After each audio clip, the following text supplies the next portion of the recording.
Some stories don't begin with a disaster. They begin with what comes after.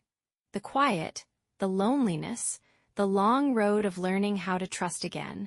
Welcome to Unburnable Shadows. Today, you're about to experience the complete first season, all 50 chapters, collected into one story, spanning nearly 3 hours of drama, healing, family, sacrifice, and the choices that shape who we become. The center of this story are people carrying scars they rarely talk about, people trying to rebuild their lives one day at a time, and people who discover that sometimes the strongest bonds are the ones we never expected to form. So grab a coffee, settle in, and let yourself get lost in the journey. This is Unburnable Shadows, Season 1. Let's begin.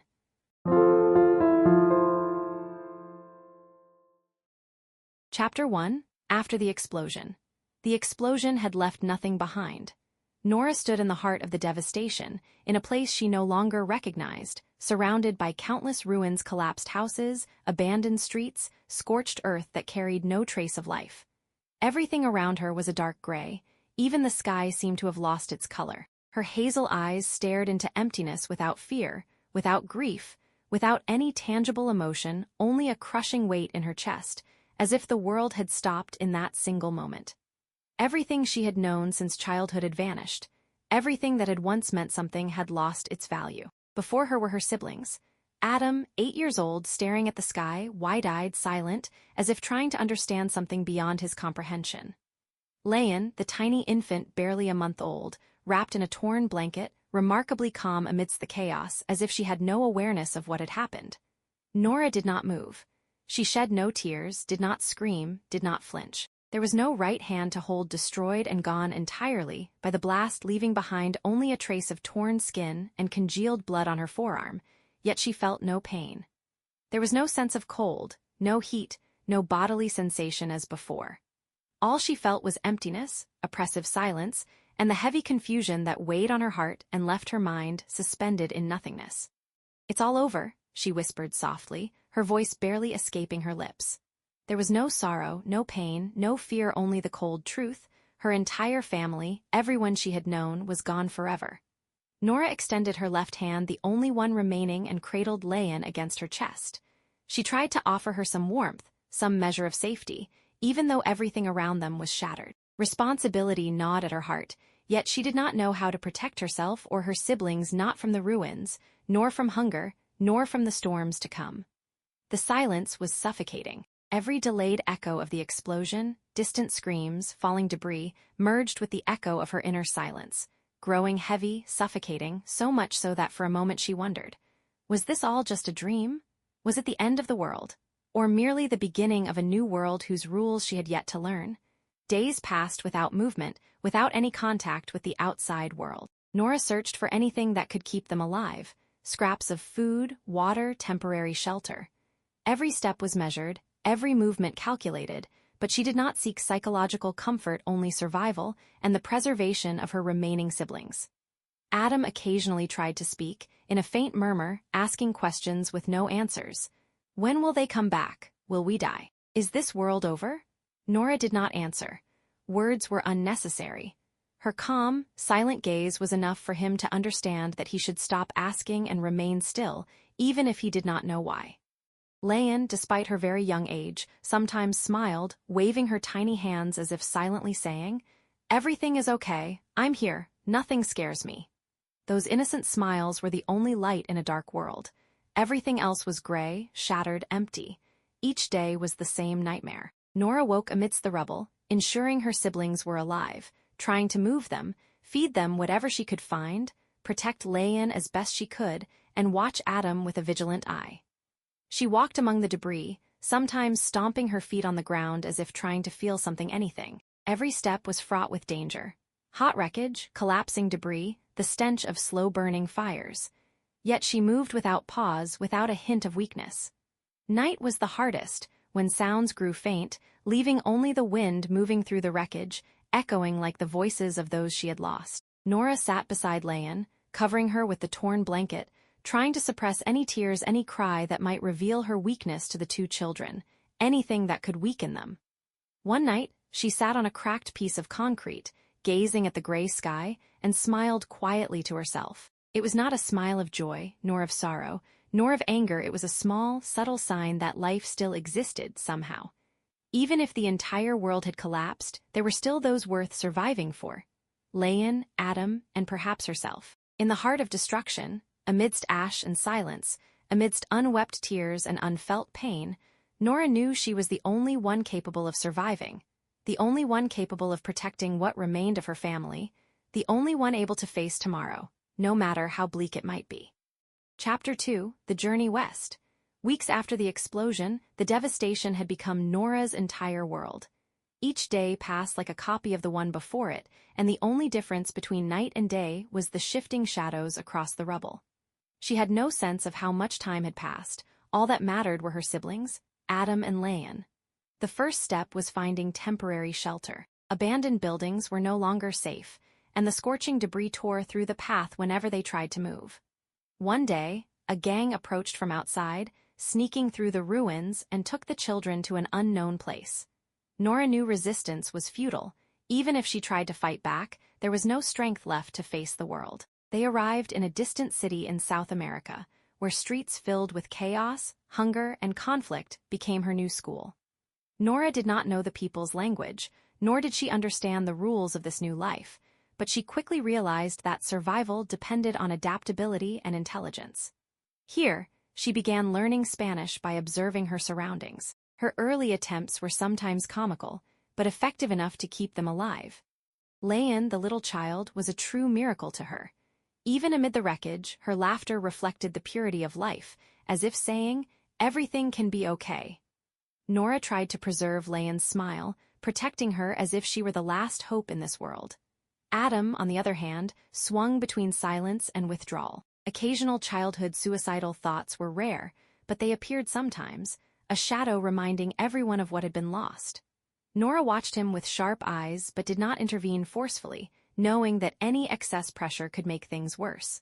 The days were long and fraught with danger. Nora began learning to fight not with big weapons, but street fighting and self-defense. The streets taught her how to protect herself and her siblings, how to avoid traps and danger, and how to read people's movements quickly.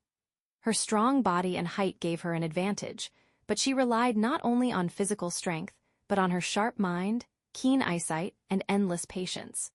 One night, Nora sat with Lian and Adam in the corner of an abandoned building. The small fire in front of them was everything: warmth, food, and a faint sense of safety. Nora looked at the sky, remembering her old home, the family she had lost, everything. But she did not allow tears to fall. There was something more important than survival and protecting those who remained. Over time, Nora became a true guardian. Not only for Lian, who represented innocence and hope, but also for Adam, who began to feel trust in her presence despite his moments of silence and withdrawal. And while the world around them was full of chaos, Nora learned something vital.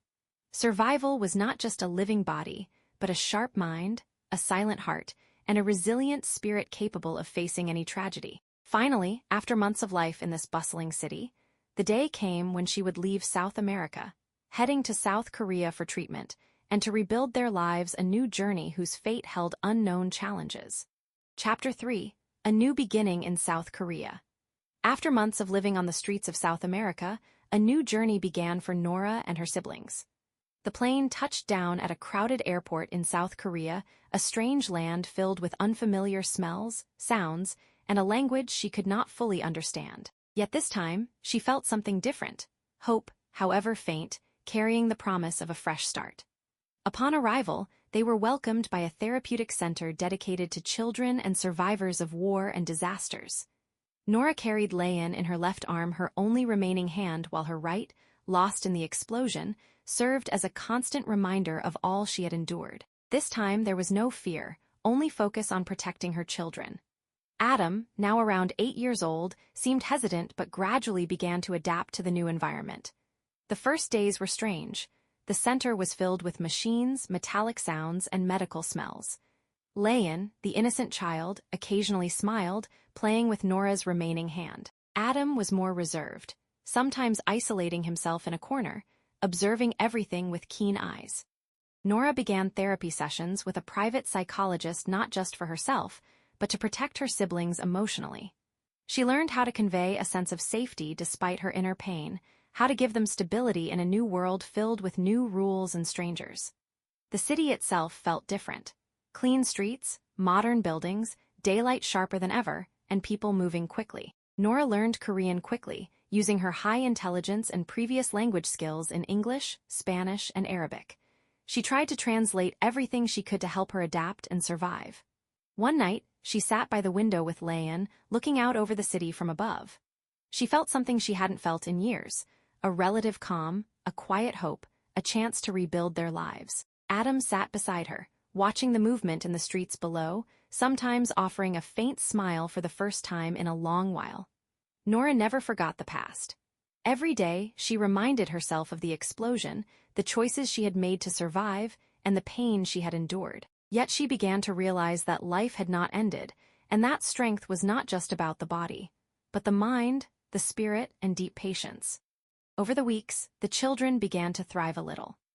Lian became more active, her laughter turning into music that restored color to the days, while Adam gained more confidence, learning the rules of this new life and how to engage with the world outside, even if his occasional emotional struggles still appeared like a faint shadow. Gradually, Nora began thinking about the future. How to build their new home, how to make her siblings feel safe, how to free herself from the inner silence she had grown accustomed to. A new journey had begun, challenging, but real, full of obstacles, yet this time in a place where they could live with dignity and true hope. And so, a new chapter of their lives began.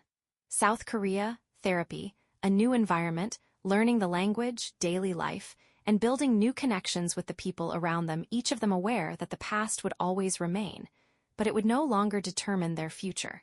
Chapter 4, Quiet Days for Now. Arriving in South Korea was not the end of the journey. If anything, it felt like the beginning of a much longer road. In the first days after their arrival, Nora and her siblings were transferred to a support center for survivors of wars and disasters. The place was not luxurious, but it was clean, quiet, and organized in a way Nora had not experienced for years.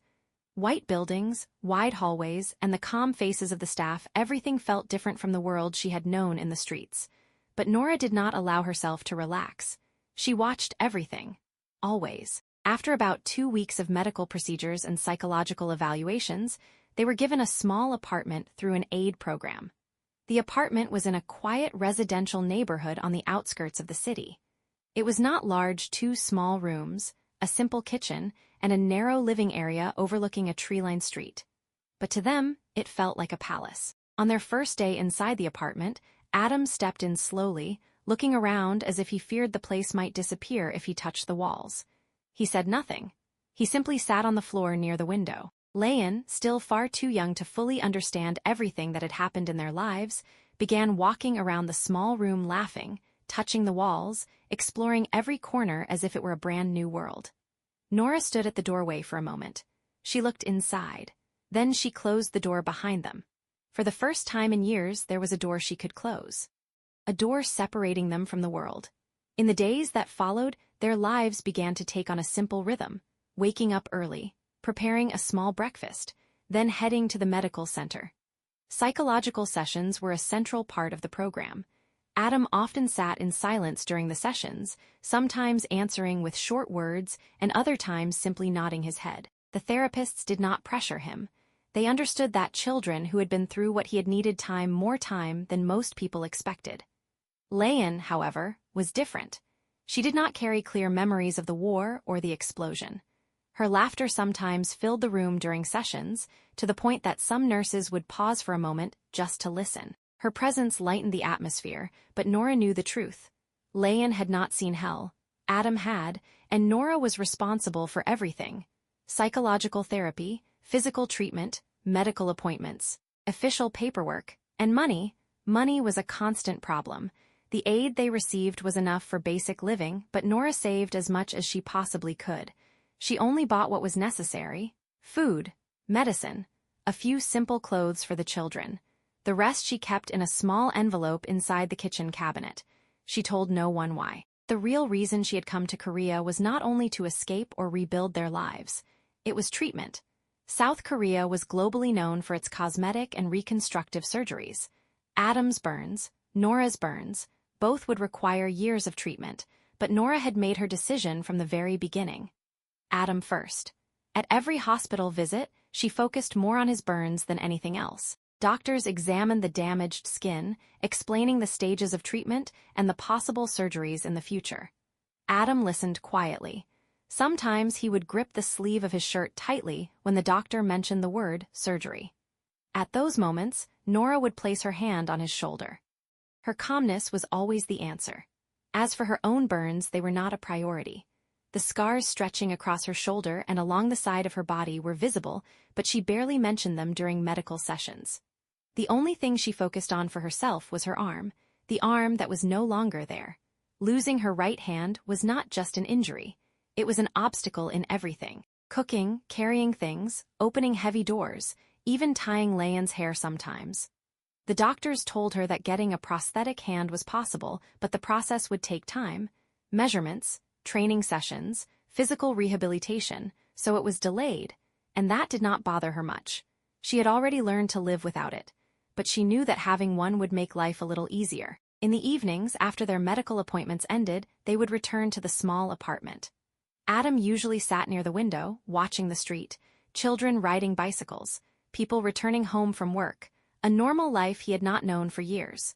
Lian played on the floor with simple toys they had received from the center, and Nora she stood in the kitchen, cooking, washing dishes, tidying the room, watching her siblings without them noticing. She was quiet, but her mind was not. Every day she thought about the future, treatment, money, the school Adam would eventually attend, the surgeries their burns would require. She knew the road ahead was long, very long, but she was not afraid. They had already survived the worst. One night, after Adam and Lian had fallen asleep, Nora sat near the window. The city was lit with endless lights. Cars passed along the street. People walked without fear, a normal life. She placed her left hand on the edge of the window and looked at the empty space where her right hand once was. She did not feel sadness, only silence. The silence she had grown used to long ago, but within that silence there was something new, something very small. Hope, fragile but real. And even though the road ahead of them was long and their wounds had not yet healed, Nora knew only one thing. This was not the end. It was merely a slow beginning to a life they had never known before. Chapter 5, The Smell of Bread. 6 months had passed since their arrival in South Korea. 6 months of treatment, routine, and waiting. Nothing felt as strange as it did in the beginning. The streets that once seemed like a maze of lights had become familiar, and the city sounds that once disturbed Nora's sleep were now part of her inner silence. She was now 18. Adam had turned 10. And Lian was 2. A year and a half in South America, 6 months in Korea. Almost 2 years since the day their old world ended. But life had not stopped. It was beginning to move again slowly, as if learning to walk once more. Morning before dawn. The clock read 4:12 a.m. Nora woke before the alarm, as usual. The apartment was plunged in darkness, and the city outside the window was still asleep. She rose quietly from her floor bed, moving almost without sound, and slipped on her simple gray coat. She looked first at her siblings. Adam lay on his side, messy hair covering part of his face. Lian was wrapped in her small blanket, her hand stretched out over the pillow as if reaching for something in her dream. Nora paused, watching them for a moment. Then she left. The bakery. The street was nearly empty at this hour. Shops were closed, and the air was slightly cold. The small bakery at the end of the street was the first place to light up in the neighborhood. The sign above the door was simple, and warm yellow light spilled through the glass windows. Nora entered quietly. The smell of fresh bread greeted her instantly. She paused for a moment. This smell, she hadn't smelled it in years, before the war, before the explosion, before the world became ash. The scent of flour and warm bread brought back a distant memory of the old kitchen in their home. But the memory passed like a shadow. Nora returned to her work. Her tasks were simple: arrange the bread on the shelves, clean the small tables, wrap the pastries in paper bags. The work required few words, which suited her perfectly. Her left hand moved slowly and steadily, placing the loaves on the shelves and adjusting their order. The golden, shiny bread filled the space with warmth. Sometimes the first customers arrived at 6 a.m. workers, students, people starting their day early. Nora did not speak much. She only bent slightly when they took their bread. Then she returned to her work. By 7 a.m. her shift was over. Home again. Nora returned to the small apartment. The sun had started to rise, morning light pouring through the window. When she opened the door, the scene was familiar. Lian was walking, or trying to walk. She swayed between the table and the wall, her steps short and unsteady. When she saw Nora, she shouted loudly, "Nora!" She bumped into her leg and sat on the floor. Then she began to laugh, a 2-year-old's laughter, a laughter full of life. Nora picked up Lian with her left hand. The child immediately grabbed her hair, tugging gently. Adam. He stood near the door, trying to tie his school shoes. He had only started school a month ago, and it was still all new to him. He paused for a moment, staring at the laces tied unevenly. He sighed lightly. Nora knelt beside him and tied the shoe with her left hand, a practiced motion. Adam looked up and said, "Today I have a math test." Nora looked at him. She gave a small smile, the kind that rarely appeared but always for them. "Don't worry, you're good at math, I know that." Adam hesitated, but the teacher said it's harder than last time. Nora gently ran her hand through his hair. "Then that's good, it means you'll learn more." Adam looked at her in surprise. She smiled again and said, "And don't worry, I will always trust you." He was silent for a moment, then asked, "And if I make a mistake?" She replied immediately, "You learn and it's okay to make mistakes. What matters is that you try." Adam stared at her for a few seconds, then he gave a small, rare smile. At that moment, Lian ran toward them with her unsteady steps. "Ah, Adam?" She bumped into his leg and sat down. Then she laughed. Adam laughed a little too, despite himself. Nora watched them. Her smile this time was different. Calmer, warmer. This face almost no one ever saw it. Only Adam and Lian, daytime. The day was for treatment, psychological sessions. Burn therapy, hospital appointments. Adam's burns were healing slowly. Doctors said reconstructive surgeries would be possible in the future, but it would take time. Years, perhaps. As for Nora, she paid little attention to her own burns. All her focus was on her arm. The prosthetic hand. The procedures were long, measurements, exercises, muscle training, so she had not gotten it yet. But she was not in a hurry. She had learned to do everything with one hand. Almost. Night. 9 p.m. The cafe had closed. Lights dimmed. The street outside reflected the city lights. Nora entered with the key given by the manager. The place was empty, silent like her. She began working, mopped the floor, cleaned the tables, washed the cups. Hot water splashed gently against the porcelain. Time passed slowly. She took out the trash bags, then returned to clean the tables again. The cafe at night was different, like a separate world. No noise, no customers, only the sound of the mop on the floor. Her shift ended at 11:30 p.m. end of an ordinary day. She returned to the apartment. Adam was asleep, his school books open on the table. Lian was asleep on the floor next to a small toy. As usual, she had fallen asleep in the middle of playing. Nora picked up the child and laid her on the bed. Then she sat by the window. It had been an ordinary day. Work, school, treatment, cleaning, no big events, no danger, no running. But perhaps this was exactly what she had been looking for all this time. An ordinary life. Slow, quiet, real.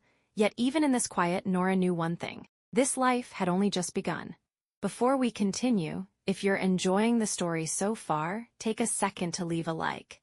It may seem small, but it helps more people discover stories like this and helps the channel continue growing.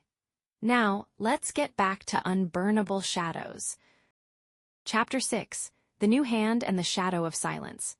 The sun barely slipped through the windows of the small apartment, and the city outside was still asleep, yet the home pulsed with quiet life.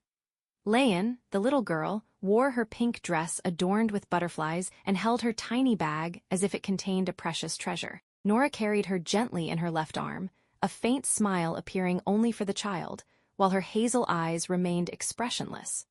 After months of waiting, exercises, and measurements, she finally had her new prosthetic hand. The hand was masterfully crafted matte black with intricate details, as if it were a natural extension of her arm. She lifted her hands slowly in front of the mirror, moving each finger individually, feeling a strange mix of power, control, and loss. Yet she paid little attention to the rest of her burns. Adam was at school, and Lian had gone to daycare. Nora sat for a moment in the kitchen, contemplating their daily routine and preparing for Adam's therapy session. The hospital, Adam sat in a small room, the therapist beginning the session as usual, asking simple questions and prompting the child to describe his feelings. Then came the question that turned Nora's world upside down. Therapist: sometimes adults say the world would have been better if none of this had happened. How do you feel about what happened to your family? The silence was heavy. Before Nora could move, Adam screamed. His cry pierced the room, his body shaking with an internal turmoil she hadn't seen in months of therapy. He lightly hurt himself, as if the pain he had hidden all year had suddenly erupted. In that moment, Nora froze. She didn't step back, didn't scream, and didn't wait for anyone. Only a horrifying awareness. Her brother was breaking down before her eyes, and she hadn't acted yet. She had to act now, and she couldn't stay still. 5 minutes of utter silence. She watched him, counted breaths, absorbed the magnitude of the collapse, feeling the full weight of responsibility settle on her shoulders, heavy, but silent. Then she approached, slowly, without a sound, without any expression on her face. Her arms opened to embrace him. She held him firmly and began to soothe him in a low, calm voice, untranslatable into words, a pure silence reflecting strength and control, an absolute quiet that shielded him from complete breakdown. At the same time, Jiho entered the room carrying some boxes. He paused for a moment, glanced at Nora silent, and at the shattered Adam. He didn't smile, didn't move, and didn't intervene, as if he were merely a witness to the air. Then he quietly set the boxes down and left the room, closing the door behind him. He hadn't seen Nora's intervention, but felt the profound silence filling the space, a quiet understanding etched on his face without a word. Slowly, Adam began to calm. He let go of the screaming, the pain receded from his body as if Nora's embrace was a barrier of silence resisting his collapse. Finally, after minutes of tension, he became stable enough to return home. Lian stayed at daycare all day, and Nora could not pick her up due to the length of the session. When she returned to the apartment that night, the little girl was asleep on one of the small beds. Nora carefully lifted her into her arms while Adam held his small school bag in his other hand, and together they ran toward the interior safety of their home. That night, Nora couldn't go to the cafe to work. There was no time for that. There was no place for her except to protect her siblings, holding them after a long day, silent as always, yet protective in ways she never had been before. The day had been exhausting, full of psychological pressures, yet it symbolized one undeniable truth. Even in silence and stillness, Nora knew how to face chaos and protect the remnants of her family with her silent quiet, without a smile, but with a heart that would not bend. Chapter 7: A New Routine and the Echo of Yesterday's Silence. Nora woke the next morning to the familiar quiet of the apartment. Lian had left for daycare, holding the hand of her new friend, the neighbor's daughter who lived beneath them, and they giggled and whispered as they played, a pure innocence untouched by the darkness Adam had experienced. Adam hadn't gone to school. He still carried yesterday's silence in his heart. Nora didn't try to pressure him. She simply prepared the chocolate bread he had requested earlier during his math exam, placed it on the table, and sat beside him, explaining Korean grammar rules, helping him write, and improving his speaking skills. The morning hours passed slowly, but they were filled with quiet care, an attempt to erase, bit by bit, all that was hidden behind her brother's silence.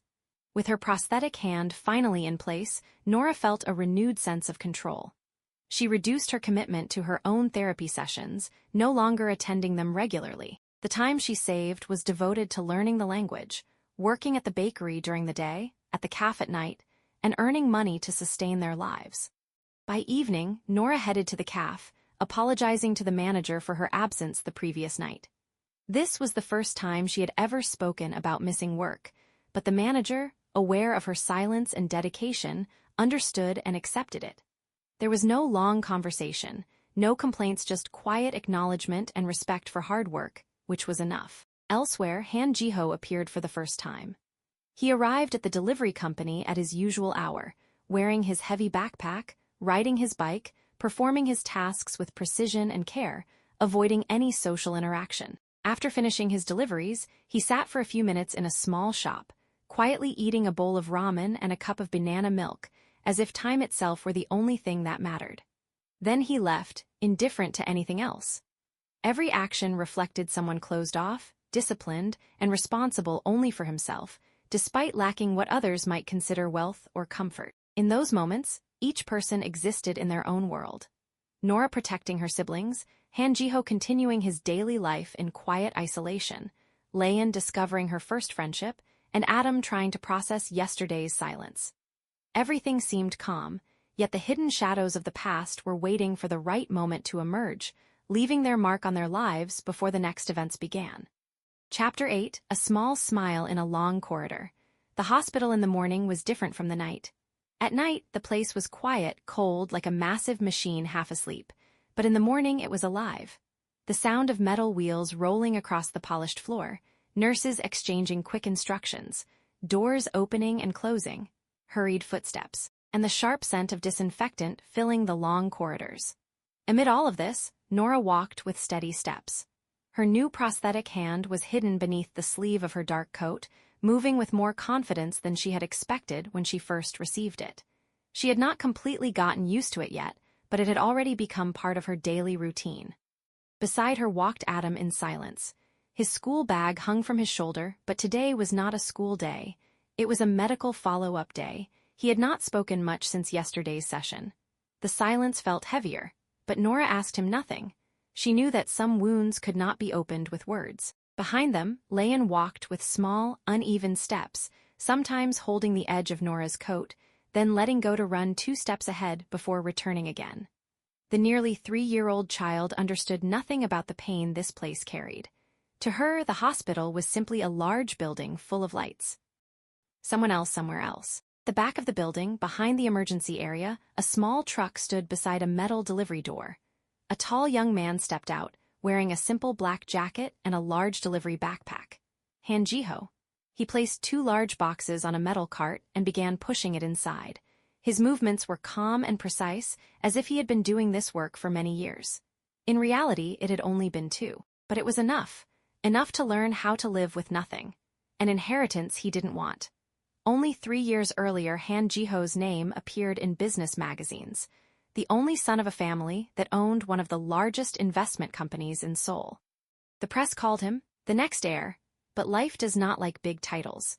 A chain of bad decisions, family conflicts, legal battles, and a final confrontation with his father ended everything.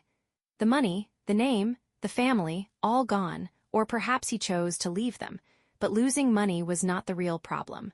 The real problem was the question that remained afterward.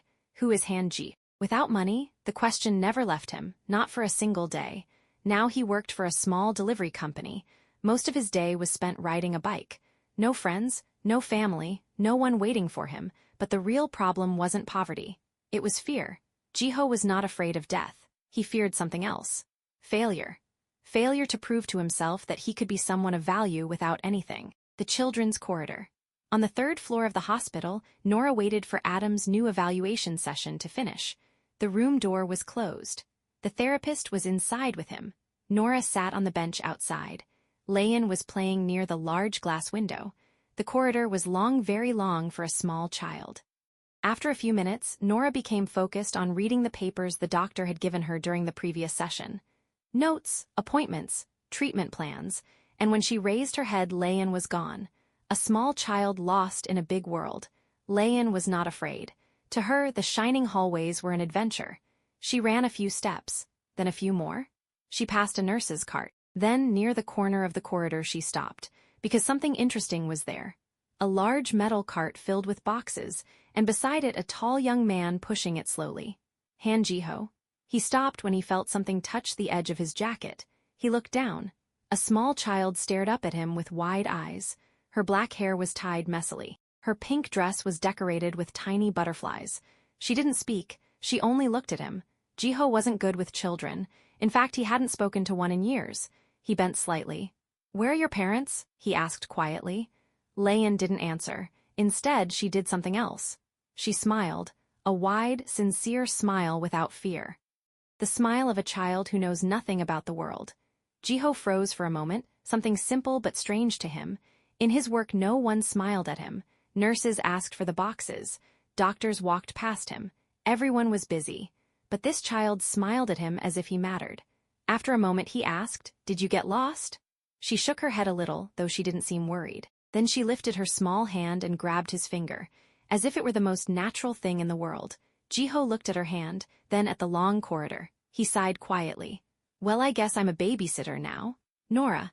At that same moment, Nora was walking quickly through the corridors. Her eyes scanned every corner. Her voice was low but sharp. Lian. No answer. Her steps quickened. Fear did not appear on her face, but something heavy moved inside her chest. The world had taught her one thing. Children could disappear in a moment. The encounter. At the corner of the corridor, she stopped. There was Lian, standing beside a tall young man, holding his finger, looking up at him and laughing. Nora paused for a moment. Her eyes moved quickly, assessing the situation, the child, the man, the distance, all within a single second. Then she approached. Jiho noticed her immediately. The way she moved was not the way an ordinary mother moved. It was the movement of someone used to evaluating danger. He spoke calmly. Is she your daughter? Nora didn't answer right away. She bent first and lifted Lian into her arms. The child laughed. Nora. Only then did Nora raise her eyes toward him. For the first time, Han Jiho saw her face clearly. Tall, straight shoulders, light burn scars running along the side of her neck, and hazel eyes. Strangely calm, no fear, no confusion, only assessment. Finally she said quietly, thank you. Just one word, but it was sincere. Jiho nodded slightly. I found her in the corridor. A short silence passed between them. Suddenly Lian lifted her hand and waved. Bye. Jiho looked surprised. Then he raised his hand and waved back lightly. The first conversation. Before Nora walked away, Jiho's voice stopped her. Wait. She turned. He noticed her prosthetic hand slightly visible beneath her coat. He didn't stare. He didn't ask. He said quietly, children get lost easily here. Nora looked at him for a moment, then replied in a low voice, I know. A brief silence, then he added, the hallways are long, it's hard to tell one direction from another. Nora said, holding Lian in her arm, but they usually come back. He looked at Lian with a slight smile, then said, maybe because someone is looking for them. Nora didn't reply, but her eyes stayed on him a moment longer than usual, as if trying to understand him. Then she said quietly, my name is Nora. After a short moment, he answered, Han Jiho. Lian suddenly raised her hand and shouted playfully, Jiho. Her childish pronunciation brought a smile to his face, small, but it was the first genuine smile he had had in a long time. The beginning of balance. That day nothing big happened. No disaster, no breakdown, but something small changed. A little child smiled at someone who hadn't been smiled at in years, and a man who believed his worth depended on money discovered that a child's smile might be more genuine than anything he had ever bought. As for Nora, she noticed something else. The young man standing before her did not look at her scars. Did not ask, did not pity her. He simply treated her like a normal person, and that was very rare in her world, and somewhere in that long corridor. The threads of a new story began to form slowly, not between Nora and Jiho, not yet, but between Jiho and Lian, because some relationships in this world do not begin with words, but with a small smile in a long corridor. Chapter 9, A Man Who Lives in Silence. It was 5:27 a.m. when Han Jiho opened his eyes. There was no alarm clock. He didn't need one. When someone lives for years following the same schedule, the body itself becomes a clock. The white ceiling above him was extremely familiar. A small stain near the right corner and a thin crack barely visible unless someone looked carefully. Jiho knew its exact place, because he had woken up here every day for the past 2 years. He slowly sat on the edge of the bed. The room was simple, almost empty. One bed, an old wooden wardrobe, a small desk with a yellow lamp, and an open book that had not been closed since last night. There were no photos, no memories, nothing that suggested someone truly lived here except him. He stood up, opened the window. Cold morning air entered the room. At this hour the city had not fully awakened yet, but Seoul never truly sleeps, so there was always light, always the distant sound of cars. He looked at the far buildings for a moment, then closed the window. A new day, the apartment. The apartment where Han Jiho lived was on the 7th floor of a relatively old building in a quiet neighborhood. Not luxurious, but not small either. 2 large bedrooms, a spacious living room, a kitchen far larger than one person needed. People who saw it for the first time usually asked, why does one person live here? The answer was simple. He didn't buy the apartment. It belonged to his family. His father had purchased it 10 years earlier as a real estate investment, then almost forgot it existed. When Jiho left the family home after the major conflict, he took almost nothing with him. No money, no cars, no credit cards, only one thing remained with him, the key to this apartment. And because the legal ownership had been in his name for years, his father could not take it back. It was the last thing left from a life he no longer wanted. The kitchen. Jiho entered the kitchen. He opened the refrigerator. The contents were always the same. Milk, eggs, some vegetables, water, nothing extra, nothing luxurious. He took the milk carton and poured a glass. He drank it standing. Slowly. He wasn't someone who liked breakfast, but the body needed something before work. After that, he wore his usual black jacket, picked up his bag, and left. The first job, at 6:10 a.m. He was already riding his bicycle through the streets. The delivery company he worked for was small, located behind a crowded old market. The metal sign above the door had faded, but the business had never stopped working for 20 years. He entered. The first voice he heard was extremely familiar. "Oh, look who's here, the man who never arrives late." Jiho sighed internally. That voice. Kim Dong-wook. Kim Dong-wook was the only co-worker who spoke to Han Jiho, not a friend, not someone close, but someone who never stopped talking. Dong-wook was 27, slightly tall. His brown hair was poorly dyed, and his eyes always shone with strange enthusiasm. If people had colors, Dong-wook would be loud orange. Energy, movement, noise, the exact opposite of Jiho. He approached carrying a breakfast bag. "Do you know what time it is now?" Jiho didn't answer. Dong-wook continued. "Of course you do, you always know the time. Do you have a clock in your brain or something?" He placed the bag on the table, then said while opening the food, "I bought extra kimbap. Don't look at me like that. I know you'll say no, but I already bought it." Jiho looked at him for a moment, then took one piece, only to end the conversation. Dong-wook smiled triumphantly. "Ha, I knew it! A relationship that isn't one." The truth was that Dong-wook wasn't close to Jiho, but he was the only one who tried. Since the first day of work, he noticed this man never talked to anyone, never laughed, never complained, and never got angry. So he decided to talk to him every day. Even if Jiho never replied, he didn't know Jiho's story or his past. He only saw a silent coworker and believed silence should be broken. As for Jiho, he considered Dong-wook nothing more than daily noise, like street sounds, deliveries. By 7 a.m. work had begun. Orders, hospitals, stores, offices. Jiho was the fastest among them. Not because he tried to be, but because he worked precisely. Every movement calculated, every road memorized in his mind. He rode through the city like someone who had known it since childhood, but the truth was he hadn't. In his previous life, he had never even ridden a bicycle. University. At 12:30 p.m., his first shift ended. He removed the delivery jacket, put on a simple gray coat, then headed somewhere else. Seoul National University. Han Jiho was a student there. Business administration. Third year, the irony was obvious. The son of a man who built a financial empire was now studying how companies were built. But without any money, without any support. He paid his tuition himself, worked in the morning, studied in the afternoon, worked again at night. Not only because he had to, but because he wanted to prove one thing, that he was not just a failed heir. The cafe. At 7:30 p.m. Jiho returned to another place. A quiet place. Small, warm, a cafe in a side street away from the crowds. The sign above the door was written in simple letters, Lumen. This cafe belonged to him, not because his father bought it, but because he bought it himself. 2 years earlier, when he left the family home, he had only a small amount of money. Money he gained from selling personal belongings, a watch, a computer, and a few small shares that had been in his name. It wasn't much, but it was enough to buy an old cafe whose owner wanted to close it. The place had been nearly abandoned. Old furniture, few customers. But Jiho didn't care about profit. He only wanted one thing, a place he owned himself.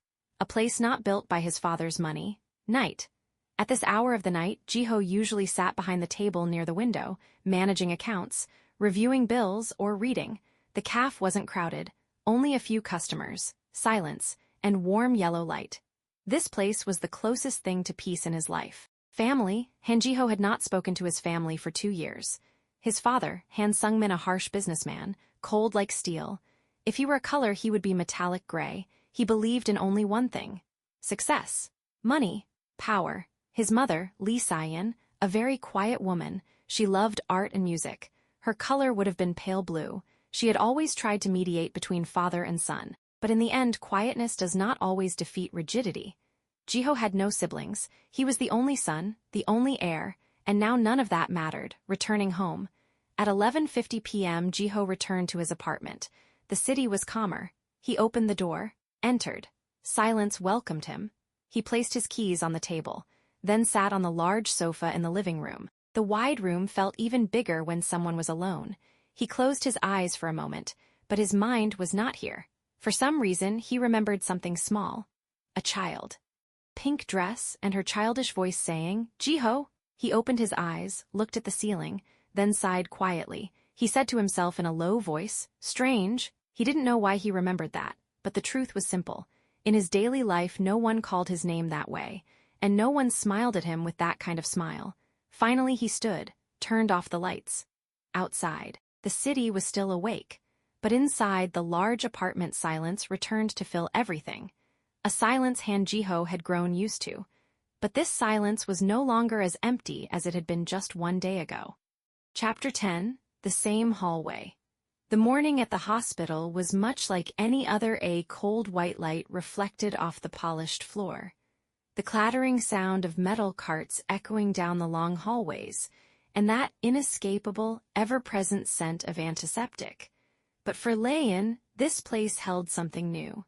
She was walking between Nora and Adam. Her small hand occasionally gripped the edge of Nora's coat, then she would let go, take a couple of steps forward, and quickly return. But her eyes were not looking at the path ahead. Instead, they were searching. Right, left, ahead, as if she were waiting for someone. Adam was the first to notice. He looked at her for a moment, then asked, "What are you doing?" Lian did not answer. She simply tilted her head up toward the long corridor. Waiting, they reached the third floor. The children's wing. Nora sat on the metal bench near the window. Adam sat beside her. But Lian, she didn't sit. She stood. Then she took small steps toward the end of the hallway. She stared at the service door where the delivery carts came through. She waited. 2 seconds. 3, and then he appeared. A metal cart rolled out slowly. Beside it, a tall young man pushed it calmly. Han Jiho. The moment Lian saw him, her eyes widened. A massive smile spread across her face. Then she called out, "Jiho?" Before Nora could even move, Lian was already running. Her little footsteps pattered rapidly against the floor. Jiho stopped in his tracks when he heard the voice. He looked up, and in the next second Lian stopped right in front of him. She looked up at him with a beaming smile. He said quietly, "You?" She nodded enthusiastically. Then she grabbed the hem of his jacket. In the background, Nora was watching. Her eyes moved rapidly, evaluating the situation. The distance, the man, Lian's movements, but after a moment her body relaxed slightly. No danger. Lian suddenly pointed behind him and said, "Button?" Jiho looked. The elevator, the button was too high for her. He understood immediately. He let out a soft sigh. Then he leaned down slightly and picked her up. Lian laughed instantly. She reached out her hand and pressed the button. Ding! But she wasn't looking at the elevator. She was looking at him and laughing, as if the whole thing were a game. In the back, Adam said in a low voice, "She doesn't do this with people." Nora didn't answer, but she was observing Jiho. One thing about him was clear. He was reserved, extremely quiet. The elevator opened. Jiho set Lian down. She immediately ran back toward Nora and Adam. Then she turned around and waved her hand. "Bye, Jiho." He lifted his hand slightly, waved calmly. But before he could walk away, a small voice spoke up. "Jiho." He looked. Adam was standing there quietly. Their eyes met for a moment. Jiho nodded slightly. Then he pushed the cart and disappeared down the end of the hallway. But their day at the hospital was not over yet. An hour later, Adam was sitting in a small room with walls painted in a calming color. The psychotherapy room. He sat opposite the doctor. Her name was Dr. Kang Myon, a woman in her 40s with a gentle voice. She asked kindly, "How was your week?" Adam thought for a moment. Then he said, "Quiet." The session was short, but Nora knew that these sessions were important, even if Adam spoke very little. After the appointment ended, they left the hospital. The cold air outside was refreshing. Lian was walking between them. Then she suddenly stopped in front of a small shoe store. She stared through the glass display. There was a pair of tiny shoes. They were pink, and they had little butterflies on them. She didn't say anything, she just looked. Nora noticed this. She stood still for a moment, then she walked into the store. Minutes later, Lian walked out wearing the new shoes. She took small steps, constantly looking down at her feet. Then she said happily, "Pink." Adam smiled a little. Even Nora had a faint smile appear on her face. Night. After Adam and Lian fell asleep, Nora quietly stepped out of the house. The street was quiet. The yellow streetlights reflected off the asphalt. She reached the small cafe where she worked at night. The quiet corner cafe. It wasn't crowded. Only one customer was sitting by the window, a man in his mid-30s. He was looking at the menu. Nora approached calmly. She placed a glass of water on the table and said, "Good evening." The man looked up at her. "I want coffee, but I don't know what kind." Nora didn't smile, but her voice was calm. "If you don't like bitter coffee, try the latte." The man thought for a moment. "All right." Minutes later, she placed the cup in front of him. Then she returned to work, without extra words, without excessive pleasantries, but the service was precise. Fast. Quiet. When he paid the bill, he said, "The coffee was good." Nora simply nodded. "Thank you." She wasn't a social person, but she was professional. The next morning, Nora woke up before sunrise. As usual, she put on her coat and went out to the bakery where she worked in the morning. The name of the bakery was Harem Bakery. The smell of fresh bread filled the place. She worked for several hours. Then she returned home. In the kitchen, she began preparing breakfast: hot white rice, a simple egg omelet, and orange juice. Adam woke up first. He sat at the table. Then came Lian, walking in her new pink shoes, showing them off. Adam said, "You're going to get them dirty." Lian replied, "No." After breakfast, Nora prepared their bags, Adam's for school, Lian's for daycare. They left the house. They stopped in front of the neighbor's house. Nora knocked on the door. A kind woman in her mid-30s opened the door. Her name was Park Soyeon. She said with a smile, "Good morning, Nora." Behind her stood a little girl. Her name was Hana. She was about the same age as Lian. Lian immediately grabbed her hand. "Hana!" The two girls laughed. Nora walked with the three children. She dropped Adam off at school first. Then she went with Lian and Hana to the daycare. After saying goodbye to them, she returned home. She spent the rest of the morning doing routine chores, cleaning, washing clothes, tidying up the house. But after that, she sat at the table. She opened a notebook. She began to study. She was studying national law, the Korean language, international law, and refugee protection. She knew one thing for certain. If she didn't understand the laws, people could easily deceive her. She didn't eat lunch. This was a habit of hers. She ignored food until the evening. In the afternoon, she went out again. She picked up Adam from school, then Lian and Hana from daycare. She dropped Hana off at her house. The neighbor thanked her. Then Nora returned home with the two children. In the evening, she prepared dinner. Fried chicken with a mild, non-spicy sauce.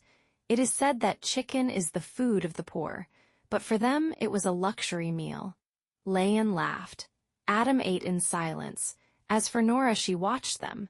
After they fell asleep, she put on her coat again.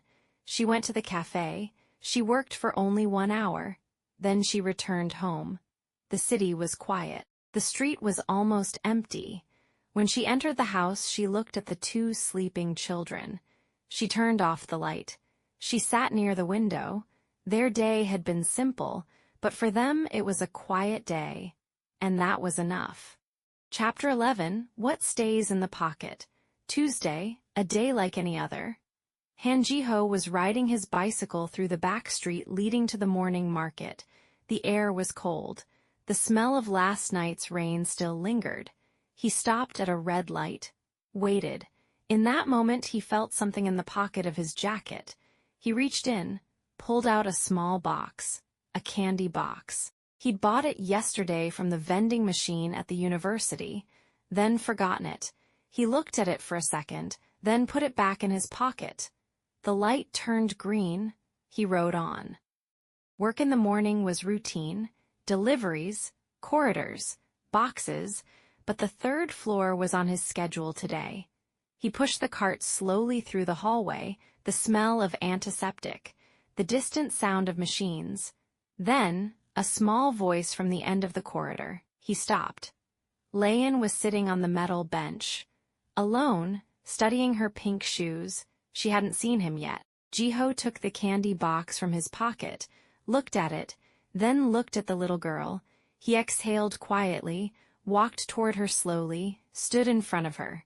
Lian looked up, her eyes widened. Jiho? He didn't smile.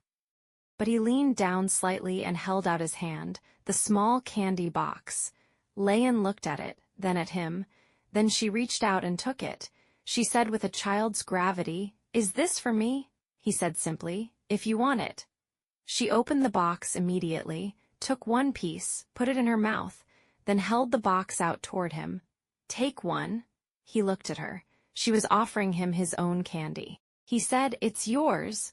She insisted, held the box out further. He sighed, took one piece.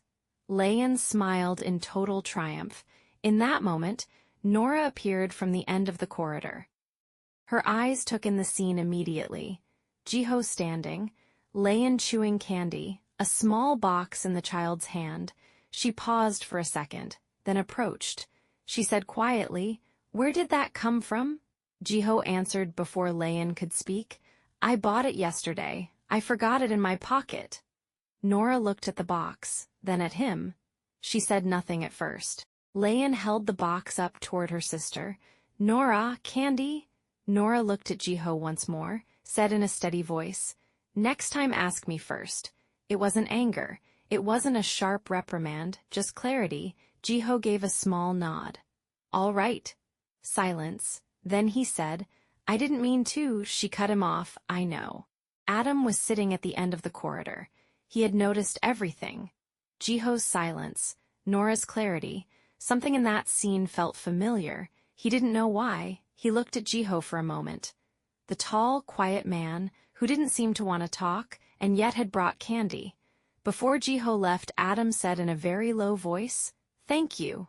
Jiho turned, looked at the boy. He hadn't expected that. He nodded once, without a word, then pushed his cart and disappeared at the end of the corridor. That same day, in the evening, Jiho was sitting in the cafe, behind his usual table, going over the accounts. Dong-wook walked in without an invitation, as he always did, dropped himself into the chair across from him, said, "Why doesn't your cafe sell gimbap? I was hungry." Jiho didn't look up from his papers. "This is a cafe." "I know, but some cafes sell food. This one doesn't." Dong-wook looked around. The cafe was nearly empty. Only 2 customers, soft yellow light, quiet music from the speaker. He said, "This place is honest in an unsettling way." Jiho looked up. "What do you mean?" Dong-wook studied the ceiling. "I mean nothing excessive. No overdone decor, no enormous menus, just coffee and silence." Silence. Then he added, "Like you." Jiho didn't answer, but he closed the folder in front of him. Chapter 12. The Person Who Doesn't Go Quiet. Kim Dong-wook wasn't born with just that name.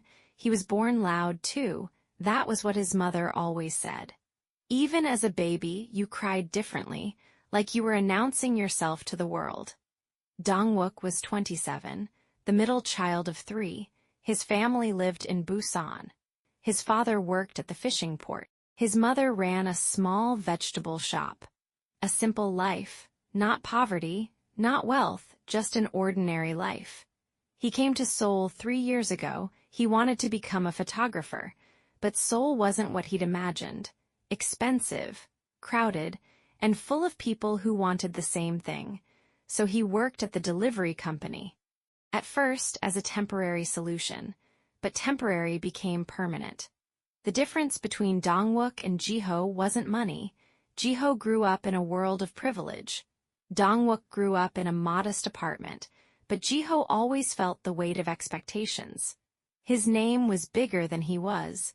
His family wanted something specific from him. Dongwook, on the other hand, no one expected anything specific from him, and that felt like freedom. But sometimes it felt like a void. Wednesday morning, Dongwook arrived at the delivery company carrying a large bag. The first thing he saw was Jiho reviewing the delivery list. Dongwook said with unwarranted enthusiasm, "I brought tteokbok ki." Jiho looked up. "It's 6:26 in the morning. Food doesn't know what time it is. I do." Dongwook sat down and opened the bag. The smell of spicy tteokbok ki filled the room. A colleague shouted from the other end, "Dongwook brought food." They came immediately. The place suddenly became noisy. Laughter, the sound of utensils, comments on the taste. Jiho looked at the scene for a moment, then turned back to his list, but Dongwook placed a dish in front of him, said, "No, you're not ignoring this. I'm 3 pieces, just 3, then go back to your list." Jiho ate, in silence, 3 pieces. Dongwook watched him with visible ease, said, "I know you're wondering why I do this." Jiho didn't answer. "Because you look like someone who forgets to eat sometimes." Silence. "And because quiet people, nobody notices them until they're gone." Jiho's eyes met his for a moment, then he looked back at the list. But Dongwook knew the man had heard him. During the break, they sat outside. Dongwook took out his phone, opened the photo app. "Look." Jiho looked. Photos, the morning market, a rain-soaked street, an old woman selling gimbap, a child looking through the glass of a shop window. The photos were ordinary, but they carried something. Jiho said slowly, "You took these?" "Yes." "When?" "On the way here." Jiho looked at the photo of the child in front of the window. The boy was looking at a toy, light reflected on his face. He said, "Why don't you pursue this?" Dongwook said lightly, "Busan wasn't going to pay Seoul's rent." Silence. Then he added, "But at least the photos stay." Chapter 13, Outside the Hospital. It was an unusually sunny day for this time of year. Nora came out of the hospital early. Adam's appointment ended sooner than expected. Dr. Kang had said the week was good. He talks more, slowly, but he talks. The 3 of them walked down the side street, Adam on the left, Lian in the middle, Nora on the right. Lian stopped in front of every shop window, a toy store, a candy shop, a bakery. She stopped in front of a street vendor selling small skewers. Nora was about to keep walking, but Lian didn't move. The smell. Something in the smell of the grilling made Nora stop too. She bought 3 skewers. 1 for each of them. Adam ate in silence. Lian ate as she walked, and Nora held hers but didn't eat right away. She just walked. At the end of the street there was a small park. They hadn't passed through it before. Lian saw the benches and the trees, and ran before she thought to ask. Nora sat on a bench. Adam sat beside her. Nora finally ate. A few minutes later, she heard a bicycle stop near the entrance. She didn't look up immediately, but Lian called out, "Jiho?" She turned. Han Jiho was standing beside his bicycle, delivery bag on his back. Looking at a map on his phone, he hadn't been looking for them. But Lian had already run toward him. Jiho looked at the little girl who stood before him. He said, "You again." She said, "You too." As though his being in the park was some prior arrangement between them, Nora approached. Adam behind her slower. Jiho said quietly, "I didn't know you were here." Nora said, "We didn't know either." He looked at the park, then at his map. "Delivery on the next street over. I took the wrong turn." A quiet exhale. Lian looked at his bag, asked, "What's in the bag?" "Parcels." "For who?" "For people you don't know." Lian thought with great seriousness, then said, "Can I carry one?" "No." "Why?" "Because they're heavy." "I'm strong." He looked at her for a moment, then at Nora, who was watching the exchange in calm silence. He said, "Maybe another time." Lian accepted the answer without hesitation, as though maybe meant yes to her. Adam was still standing at a distance, watching. Jiho noticed him, made no move to start a conversation, just gave a small nod. Adam nodded back. It wasn't a full greeting, but it was something. Before Jiho left, Lian said earnestly, "Come back again." He said, "I work." "It's not a visit," she said. "It can be both." Nora took Lian's hand gently, said to Jiho simply, "Goodbye." He said, "Goodbye." He got on his bicycle and left. After he was gone, Adam said quietly, "It seems like he doesn't want to be a friend." Nora said, "Not everyone needs to want that." Adam thought about it. "Then how do people become friends?" Nora looked at him. Then at the spot where Lian had stood a moment ago. She said, "Sometimes it starts with a little girl who isn't afraid to smile." Chapter 14, Lumen at Night. Friday. The cafe was different on weekends, not crowded, but more movement.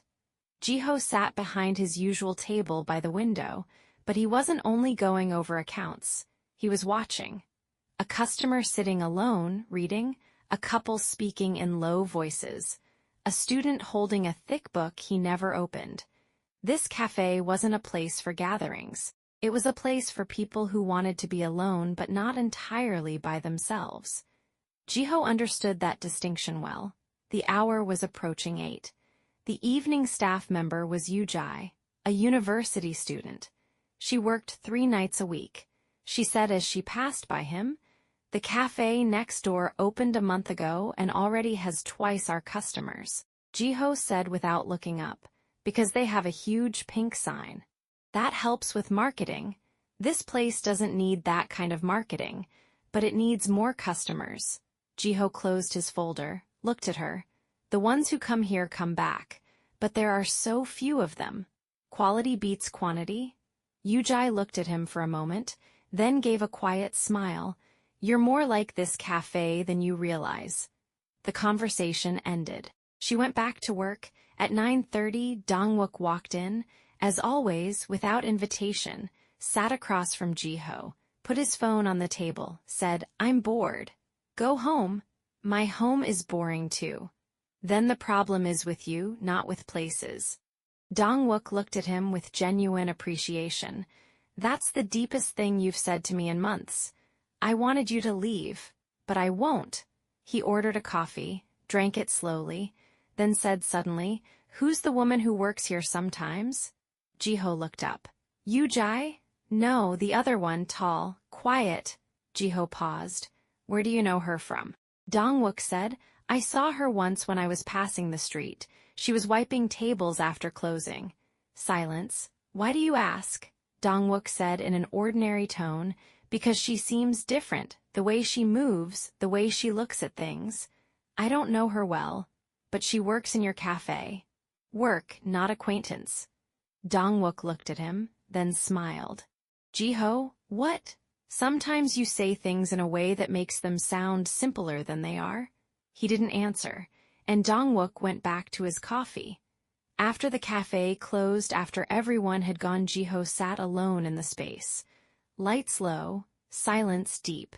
He thought about what Dongwook had said, not about the woman, but about the last thing he'd said. Makes them sound simpler than they are, perhaps. Chapter 15, Same roof, different hours. The cafe had 2 rhythms, daytime and early evening, workers from the neighborhood, students, people looking for quiet. Night, calmer, fewer customers, but the ones who stayed stayed. Nora worked the night shifts. Jiho managed on Fridays and Saturdays only. Their schedules didn't overlap. On the Fridays when Jiho was in, Nora had her day off from the cafe. On the nights Nora worked, Jiho wasn't there. 1 roof. Hours that never met. But Tuesday was an exception. The coffee machine broke down. The manager asked Nora to stay an extra hour, and asked Jiho to come by and check the maintenance box in the storage room. The hour was approaching 10. Jiho entered through the back door, took the storage key. On the way inside, he passed by the tables. Saw someone wiping them down, he stopped. Nora, she was working with her right hand, the prosthetic hand steadying the table, wiping slowly and precisely. She didn't hear him. He went to the storage room, did what needed to be done. Then came back. On the way out, Nora was in the kitchen. He saw her placing clean cups in their place, her back to him. He didn't speak. He left through the back door, but in the street he paused for a moment. Thought. Something in the way she worked was unlike anyone he had known. No impatience, no complaint, not even a glance at the time, just the work, as though work wasn't a means, as though it were the end itself. Inside, Nora noticed something. A scent, faint, something that hadn't been there minutes ago. She turned. No one, but the back door wasn't quite fully shut. She closed it, and thought nothing more of it. At home, after midnight, Nora sat by the window. The city was quiet. She looked at the lights. Then she went asleep beside Lian and Adam. Chapter 16, Adam's Voice. It was Wednesday. Dr. Kang said to Nora before Adam went in, "We're going to try something different today. We want to hear his voice more. Don't worry if the session runs long." Nora nodded. She sat outside. Lian was with her, playing with the candy box she'd been carrying for days, inside the session room. "Dr. Kang? Adam, do you remember last week? You said one day was quiet." Adam, "Yes." "What does quiet mean to you?" Silence. "It means no one is screaming." "And who used to scream?" A longer silence. "The explosion." The doctor didn't press. She only waited. The explosion was so loud, and then everything went silent, and I didn't know which was worse. The noise or the silence? He looked at his hands. The silence, because it comes after something very big. The doctor wrote something down. And here, in this place, he thought, the silence here is different. How? Because it comes after something ordinary, not after a disaster. Outside, Nora heard nothing. But after the session, Dr. Kang stood with her for a moment before letting Adam through. She said quietly, "He's making progress, in his own way." Nora nodded. "What's changed recently?" Nora thought, "I'm not sure exactly." Then she added, "Maybe he sees that days can pass quietly." On the way home, Adam walked beside Nora. Lian ran ahead of them. Adam said suddenly, "The doctor asked me about silence." "And what did you tell her?" "I told her that silence after something ordinary is different."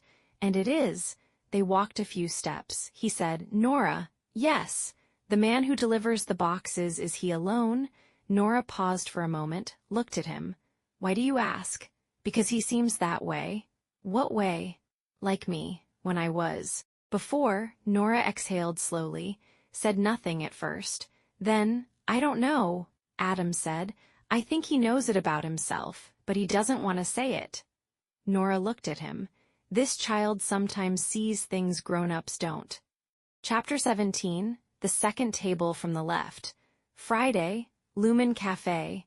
Jiho sat behind his table, papers in front of him, an empty coffee cup, the usual number of customers, but the hour was approaching 10. One customer remained, a man in his 40s, looking at his phone, his cup empty for a long time.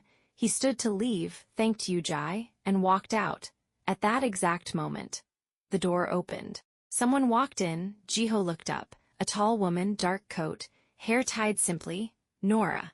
She stopped at the door for a second, took in the space. The cafe was not part of her schedule except for 3 nights a week. Friday was not one of her nights, but Yujai had sent her a message. "I'm sick. Can you cover just 2 hours?" Nora had said yes. She walked in, didn't notice Jiho at first, took off her coat, picked up her apron, then looked up and saw him. Jiho didn't move. They looked at each other for 2 seconds. Then Nora said quietly, "You're here." He said, "I'm always here on Fridays." She understood. "I'm covering for Yujai." "I know, she told me." Silence. Then she added, "I didn't know you owned the cafe." "There was no reason to." She looked at him for a moment, then went back to work. 2 hours passed. Nora worked. Jiho reviewed his papers. They didn't exchange many words, but after a while Jiho said without looking up, "The second table from the left customers always leave their cups on the edge." Nora looked at the table, said, "Because the chair is too low, they slide when they sit down." Jiho paused. She said, "The table is slightly higher than the standard. It could be replaced." He looked at her. "How did you notice that?" "I noticed I bump into it sometimes. The height is off." A few minutes later, Jiho stood up, took hold of the table, checked it. "Nora was right," he said slowly. "I'll order a replacement." She nodded, went back to work. It was not a grand conversation.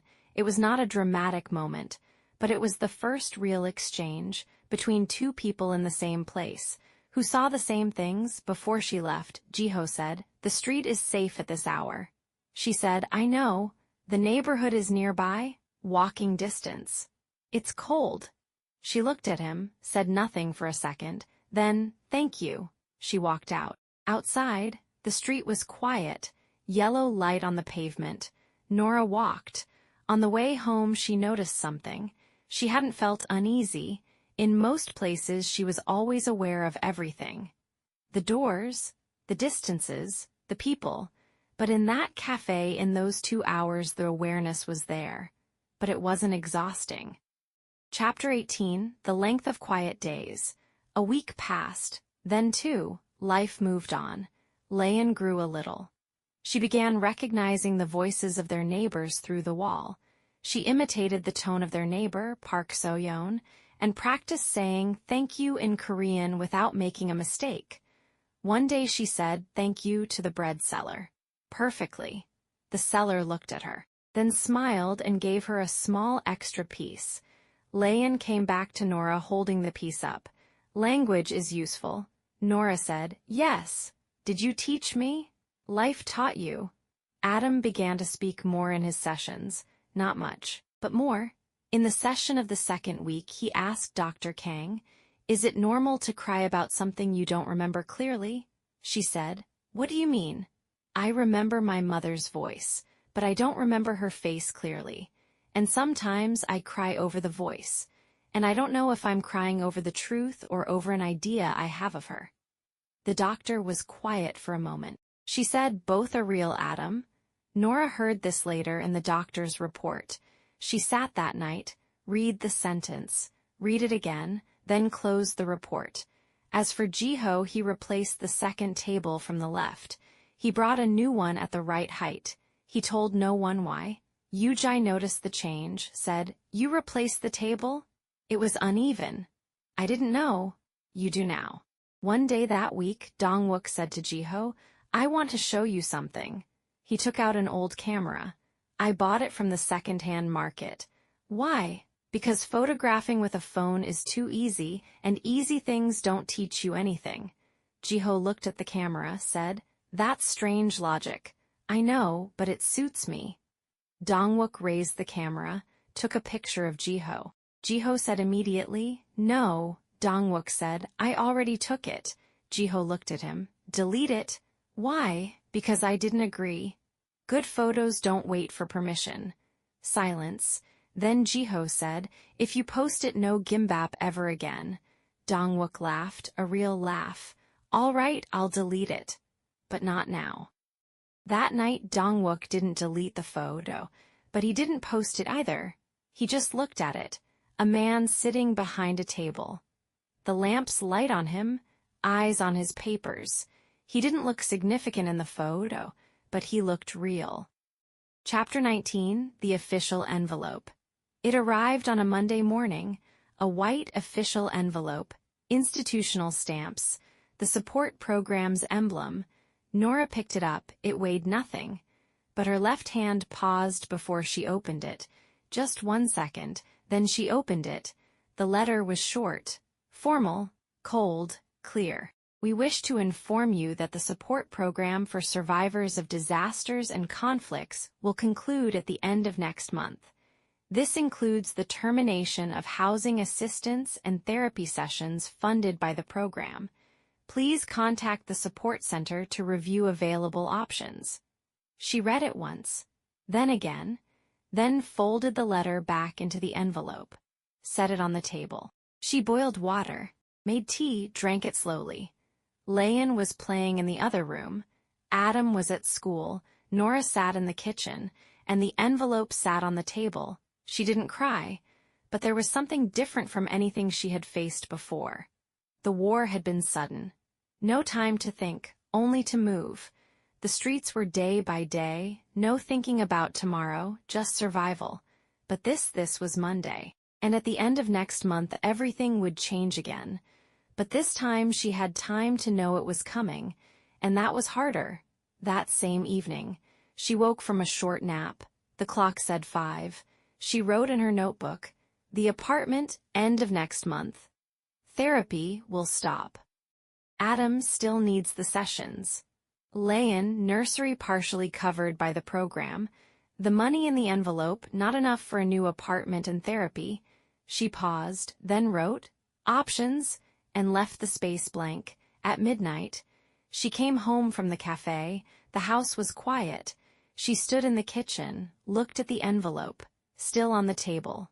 She picked it up, put it in the drawer, then turned off the light, and went to make sure the children were asleep. Lian was curled up.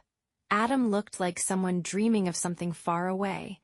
Nora sat on the floor, back against the wall, darkness around her, and in her mind one question only, where will we go? But she didn't say it aloud, because the children didn't need to hear it, not tonight.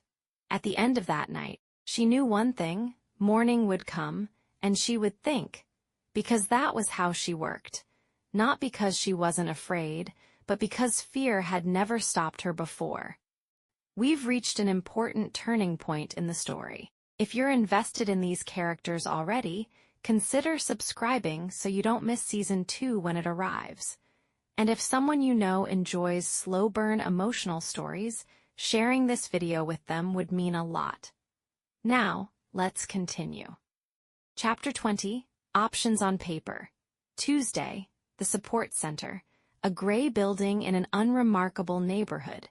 Nora sat in the chair across from the caseworker, a woman in her mid-40s with short hair and a file open before her. The nameplate on the desk read, Lee So-yeon. She spoke with a voice that managed to be both professional and warm. "Nora, we can offer you 3 official options." Nora nodded. The first, transfer to a subsidized shared housing unit. 2 small rooms shared with 2 other families. A communal kitchen, free for 1 year, silence. The second, a partial support transfer. You pay half the rent, the program covers the other half. Therapy sessions would not be included. Nora looked down at her left hand. The third, a waiting list for a fully subsidized independent flat. Estimated wait time 6 months minimum. Lee So-yeon said quietly, "I know none of them is ideal. Adam still needs his sessions," Nora said. "I know, that's the complicated part." She paused. "If you choose option 2, we may be able to connect you with an independent charity that covers part of the therapy cost, but it's not guaranteed." Nora raised her eyes to the window. The sky outside was white. No clouds, no sun. "Can I have 2 days?" she said. "Of course, but no more than a week. The program ends." She walked out. Shared housing, Adam wouldn't cope. After everything he'd been through, a room with strangers? No, 6 months on a list, she didn't have 6 months. That left option 2. But the therapy, she walked without knowing where she was going. Until she found herself standing in front of Lumen Caf. She hadn't meant to come here. Her feet had simply brought her. She looked at the window, the yellow warmth of the light inside. Then she noticed something she had never paid attention to before. Above the caf, the second floor, a closed window. Behind it, shapes piled up as though they hadn't been touched in years. A flat. She went inside. Yujai was behind the counter. "Nora, it's not your shift today." "I know, just a cup of tea." She drank slowly, looked at the ceiling. 20 minutes later, she asked, "The floor above us, is it empty?" "The old flat? For 2 years now, nobody's lived there." "Why?" "Needs a lot of work, and Jiho never wanted to deal with it." Silence. "Is he here today?" Jiho was in the storeroom. Yujai went to find him. Nora's asking for you. He came out, found Nora standing near the window looking upward. You're not on shift today. I know. Then, she turned, looked at him directly. The flat above the calf, is it really empty? He paused. Yes. What does it need? The plumbing is old, the bathroom needs work, the paint years. But it's livable. Basically, yes. Nora's voice was completely steady. No plea. No desperation, only fact. I have 1 month, 3 people, and the support program ends. Silence. I work, I'll pay whatever you set, but I need a place I can make safe for them. Jiho looked upward, thought, 2 seconds, 3. The flat needs cleaning first, a week at least. I can help with that. The rent will be low because of the condition. All right. Very low. All right. Silence. Then Jiho said slowly, why here? Nora considered. Because this place doesn't make me uneasy. He didn't answer. But he turned toward the storeroom and said as he went, I'll get the key. The flat was as he'd described, years of emptiness, dust, windows that hadn't been opened, a shut-in smell, walls yellowed with age, but it was large, 2 rooms, a kitchen, and light that could be let in. Nora stood in the middle, looked at the window, the street below, the calf lights. She said to Jiho, who stood at the door, I need Adam to see it before any decision. When? Next week. He nodded, they left. He locked the door. In the narrow corridor between them, neither spoke. But something had begun.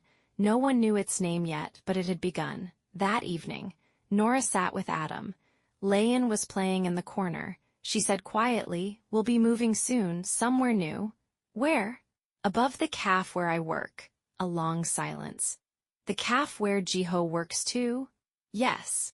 Adam thought in that way he had weighing things. The top floor? Yes. Can we see the street from up there? Yes. Adam said, Lian will love that. And you? I don't know yet. That's enough. In the corner, Lian looked up. We're moving?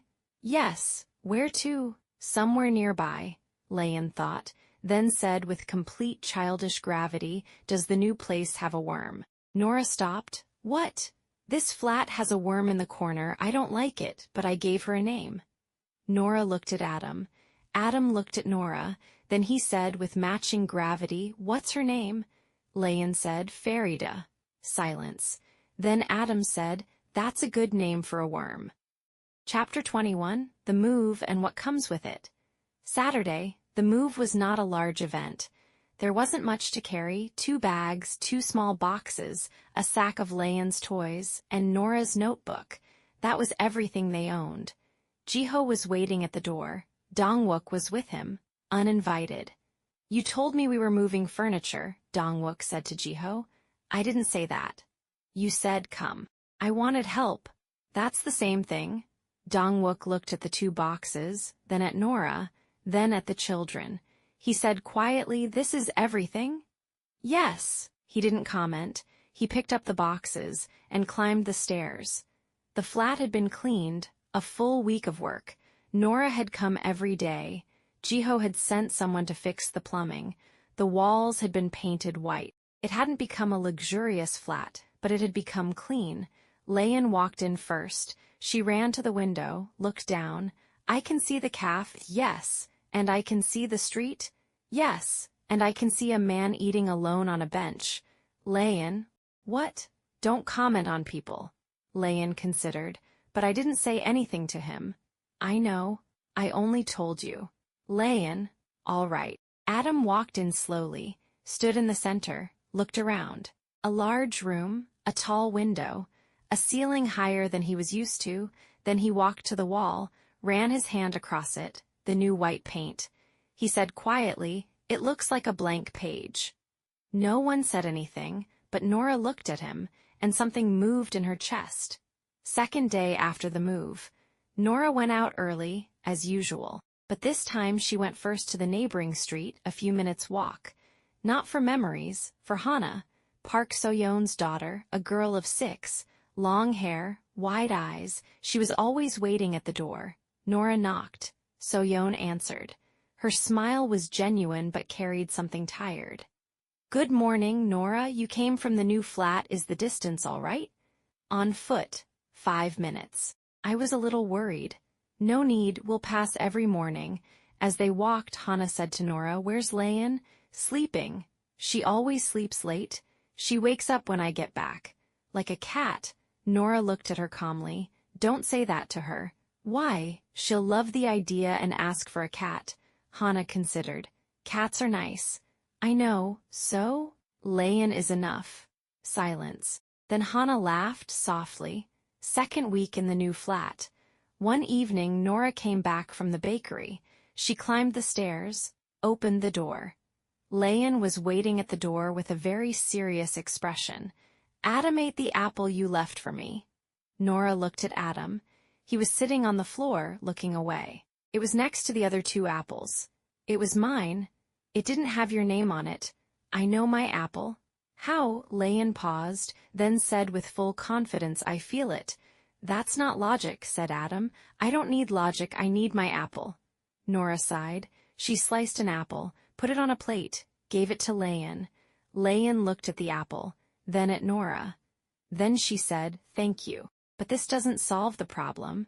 The problem is solved. The smaller problem is solved. The bigger problem, Lian, yes, eat. Lian took the apple and sat, ate, and every few seconds she threw a glance at Adam. Adam didn't look up, but at the corner of his mouth something like a smile. 3 days later, there was a knock at the door in the evening. So-yeon. Her face different this time, the face that had decided to stop hiding. Can Hannah stay the night? A few nights even? Of course. Nora didn't ask why. So-yeon didn't explain much. Only her eyes said what was in them. Nora took sleeping Hannah from her mother's shoulder, held her carefully. She said to So-yeon quietly, Hannah is fine here, you need to be fine too. That's all that matters right now. So-yeon looked at her. 1 second, 2, then she nodded and left, her footsteps heavy on the stairs. That night, the 4 of them sat on the floor around the small table. Adam, Lian, Hannah, and Nora, rice and eggs, simple but warm. Hannah said, My mum cooks eggs differently. How? She puts cheese in. Lian said with great seriousness, I know another way to make eggs. You don't, said Adam. I do. From where? I saw it on television. We don't have a television. At the hospital. What did you see? A man putting lemon on eggs. Silence. Lemon, Adam said. Yes. I don't know what that would taste like. Me neither, that's why I remember it. Hannah looked at Lian. The way she thinks is strange. Nora said quietly, Yes, but she's rarely wrong. Lian smiled a victorious smile. After the 3 children had fallen asleep in the big room, Nora sat in the kitchen. She heard footsteps from below, the light in the cafe still on. She looked down through the window, the shadow behind the glass moving slowly. She didn't think about anything in particular, but the problems she knew about weren't quiet. So-yeon and her husband, the pending case. The man who came and went at his own whim. Not every door that closes stays closed, and that worried her. Chapter 22, What Adam Sees. Second week in the new flat. Adam made a discovery. From his bedroom window, if he stood on his toes, he could see the roof of the building next door. And on that roof a cat, gray, white at the chest. It came every morning, sat in the same spot, looked down at the street. Adam started waking early, just to see the cat before it left. He didn't tell anyone at first, but Lian noticed. Why are you waking up early? Nothing. That's a lie. It isn't. Your face says otherwise. My face doesn't say anything. Your face says everything. You just can't see your own face. Adam looked at her. There's a cat on the roof. Lian sprinted to the window. Where? In the mornings only? Why didn't you tell me? Because I wasn't sure she'd come back, Lian thought. So you waited first? Yes. Then you made sure? Yes, that's clever. She said it with complete seriousness, no teasing, and Adam looked at her. Something in that simple sentence made him breathe a little lighter. The next day, Lian woke up with Adam. They stood together at the window, waiting. The street was quiet. Dawn hadn't fully broken, then the cat appeared. "There she is," Lian said very quietly. "Yes," said Adam in the same tone. "Does she have a name?" "I don't know. We have to name her. She's not ours. But we see her, that's enough." Adam was quiet. "Then you're controversial on the subject of names." Lian smiled. "Fairy to the worm and the new cat. What's her name?" Lian thought with great seriousness. "Cloud." "Cloud, because she's gray like clouds." Silence. "That makes sense," Adam said. "I know." Wednesday session, Dr. Kangmayon, she noticed something in Adam. "You seem less tense this week." "Maybe. What's changed?" "The new place and the window." "The window. I can see the street from above. Things look smaller from up there." "And that comforts you?" "Yes, because small things don't frighten you the same way." "Adam, is there something you do that you enjoy?" He thought. "The cat I see on the roof." "You have a cat." "No, I just watch her." "And that's enough for you?" "Yes." "What else?" "Numbers, I count things. The steps on the staircase, the windows in the building opposite, the cars." "Why?" He looked at his hands. "Because numbers don't lie, and they don't change without warning." On the way home, Lian said quietly to Adam, "You like numbers." "Yes. I hate maths." "It's different. Numbers are a way of understanding things," Lian thought, "like counting days." "Were you counting days?" "I used to count how many days since," she stopped. "Since things?" Adam didn't ask, he simply nodded. Then Lian said, after a moment, "I stopped counting." "When?" "When we came here." They walked in silence. Then Adam said quietly, "Me too." Chapter 23, Jiho and Dongwook's exams. A month and a half after the move. Jiho was studying. This was something nobody at the delivery company knew. Han Jiho was enrolled at Seoul National University. Business Administration. 3rd year. The subject his father had chosen for him, that he'd been placed in without a say. But Jiho had made one decision: if he was going to study it, he'd study it his own way. Dongwook discovered it by accident. He came to the caf at an unusual hour, found Jiho in front of a thick, annotated book, colored pens. "You're studying?" "Go away." "Jiho, you're studying." "I know. Why didn't you tell me?" "Because it's none of your business." Dongwook sat down. "Business administration?" "Yes. For the caf, for more than that. How long do you have?" 2 weeks. "How's it going?" "Badly." "The material?" "Risk management, the subject I hate most."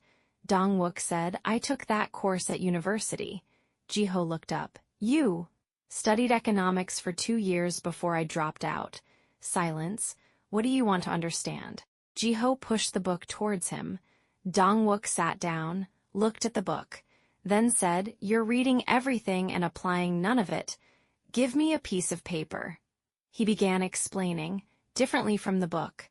Simpler, more practical. Jiho didn't interrupt, just listened. An hour later, Jiho said, "That was useful." "I know. Why did you drop out?" Dongwook looked at him, then said, "Because what I was studying wasn't what I wanted, and what I wanted had no place in that university." "Photography? Photography? Regrets?" "Sometimes, but regret doesn't photograph anything." "I'll come tomorrow night too," Dongwook said. "I didn't ask, I know. But you need someone who can explain things like a human being, and I'm bored at home." "That's not a good reason." "But it's the real one." 2nd week of exams. Jiho looked pale, sleeping less, eating on the run. Dongwook arrived in the morning with a bag. He said, "Eat." "Now, 5 minutes only, eat." Jiho ate in silence. Dongwook watched him. "Jiho?" "What?" "You're trying to succeed at everything simultaneously. The problem is you'll break something, your mind or your body or the things you've been quietly building." Jiho met his eyes for a moment, then looked back down at his food, without a word. But Dongwook knew the man had heard him, the day before the exam. Jiho climbed the stairs to check on a dripping tap, but the door was slightly open, and he heard Lian's voice. "Nora, Adam ate my share of the rice." Nora's voice, "Adam, Adam, I didn't eat that much. Much or any? Some. Adam, I was hungry. Lian ate half the tomatoes yesterday. I don't even like tomatoes. Then why did you eat them? Because they were looking at me in a sad way. Silence. Then Nora's voice, fighting not to laugh. Tomatoes don't look at things. These ones did. Jiho knocked. Nora opened the door. He fixed the tap in 2 minutes. As he was leaving, Lian said, Jiho, are you hungry? Do you want rice? Because Adam ate. Lian, Adam cut her off. What? Stop. Lian went quiet, then said with complete gravity, all right, but record in your memory that Adam ate the rice. Adam said, recorded. Good. At the door Jiho said, the tap won't be a problem now. Thank you. He paused, then said, I have an exam tomorrow. He didn't know why he said it. It hadn't been intentional. Nora looked at him. Good luck. Luck isn't really, I know, but it's what people say. He nodded and went down the stairs. Chapter 24, What Breaks and What Doesn't. Monday, Adam's school. He was sitting alone in the yard, counting something in his notebook.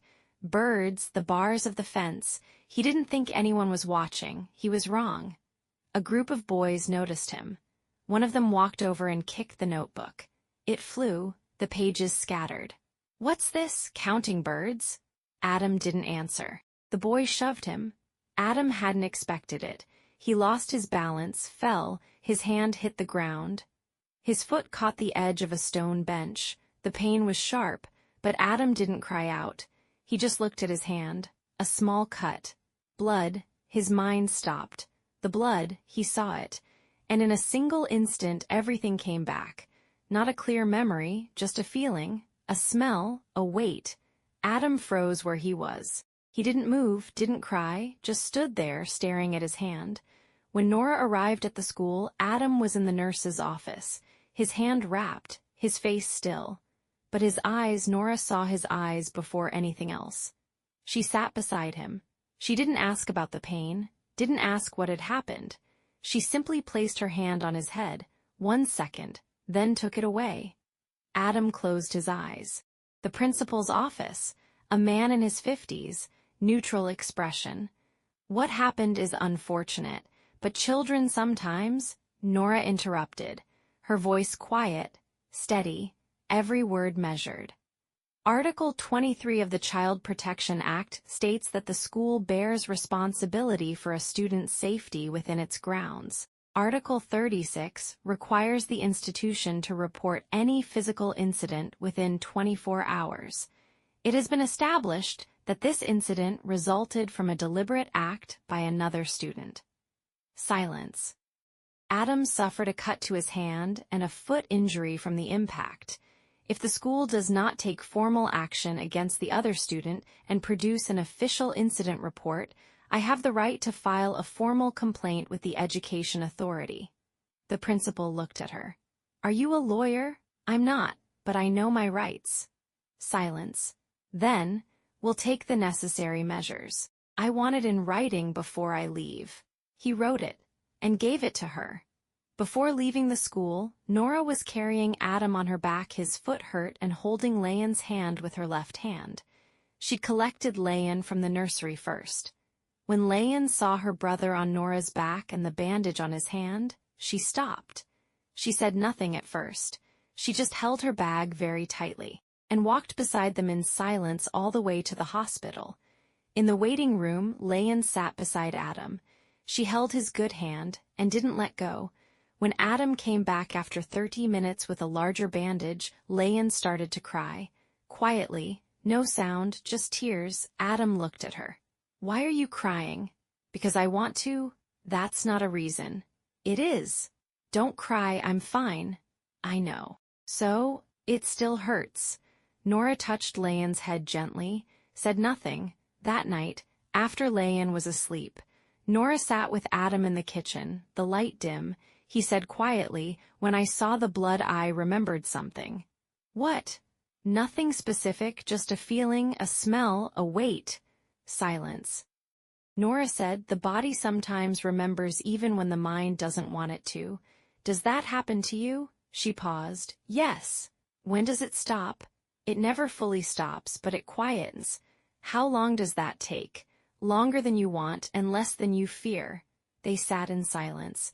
Then Adam said, I didn't cry. I know. But I wanted to. I know that too. Why couldn't I? She looked at him. Because some people learn to hold their tears in, not because they don't exist, but because they need to stay standing. And the solution? Sometimes you need to find a safe place and let them come. He looked at her. Something shifted behind his eyes. Then he rested his head on her shoulder. He didn't cry, but he didn't move. And that, sometimes, was more than tears. The following session, Dr. Kang Mayon, tell me about what happened at school. He began slowly. The yard, the notebook, the pages. Then he stopped. Then I saw the blood, and I remembered something. What? I don't know exactly, just a feeling that everything was going to disappear again. Adam, do you know that this feeling is not reality? I know, but it feels like it is. And when you can't tell the difference, what do you do? A long pause. Then he said, I look at Nora. Dr. Kang Mayon was quiet. She wrote something down. That's wise, Adam. That same day Nora told Jiho what had happened. He listened, then said, Can I come and see Adam? She was slightly surprised, but she nodded. If he wants it. The next day, Jiho came. Adam was sitting at the window, wrapped hand, foot on a pillow. Jiho walked in, didn't sit straight away. He stood and looked out Adam's window. I can see from here what you see. Adam didn't answer. Jiho sat on the nearby chair, silence between them. Then Adam said, You have scars. Yes, on your hand. Yes, from where? Silence. From when I was younger. Did someone hurt you? A kind of that. How did it stop? I grew up, and I moved away from the things and the people who made me feel worthless. I can't move away, I'm in school. I know, so what did you do? I learned to make what's inside me heavier than what others say. How? Very slowly. Adam looked at his wrapped hand. I don't cry when something hurts. That doesn't mean you're not affected. I know, but Lian cries. When I'm in pain she cries, not me. Jiho looked at him, then at the window. That means she loves you in a way she can't keep inside. Silence. Then Adam said quietly, It frightens me sometimes, because I don't want her to hurt because of me.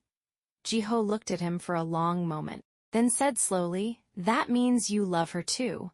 Adam didn't answer, but he looked at the window. Cloud the cat was on the roof. Chapter 25, The Night of the Attack, Friday, evening. Nora finished her shift at the cafe. She stepped out the front door. The street was quiet. She was about to go straight up to the flat, but she remembered Lian had asked for milk. She walked to the shop 2 minutes away, bought what she needed, and came back. He had been following her since the first corner. She noticed early. His footsteps too close together for a stranger. She didn't speed up. She simply changed direction slightly. He followed. She changed again. He followed. She stopped. He came fast, reached out his hand. What happened next was quick.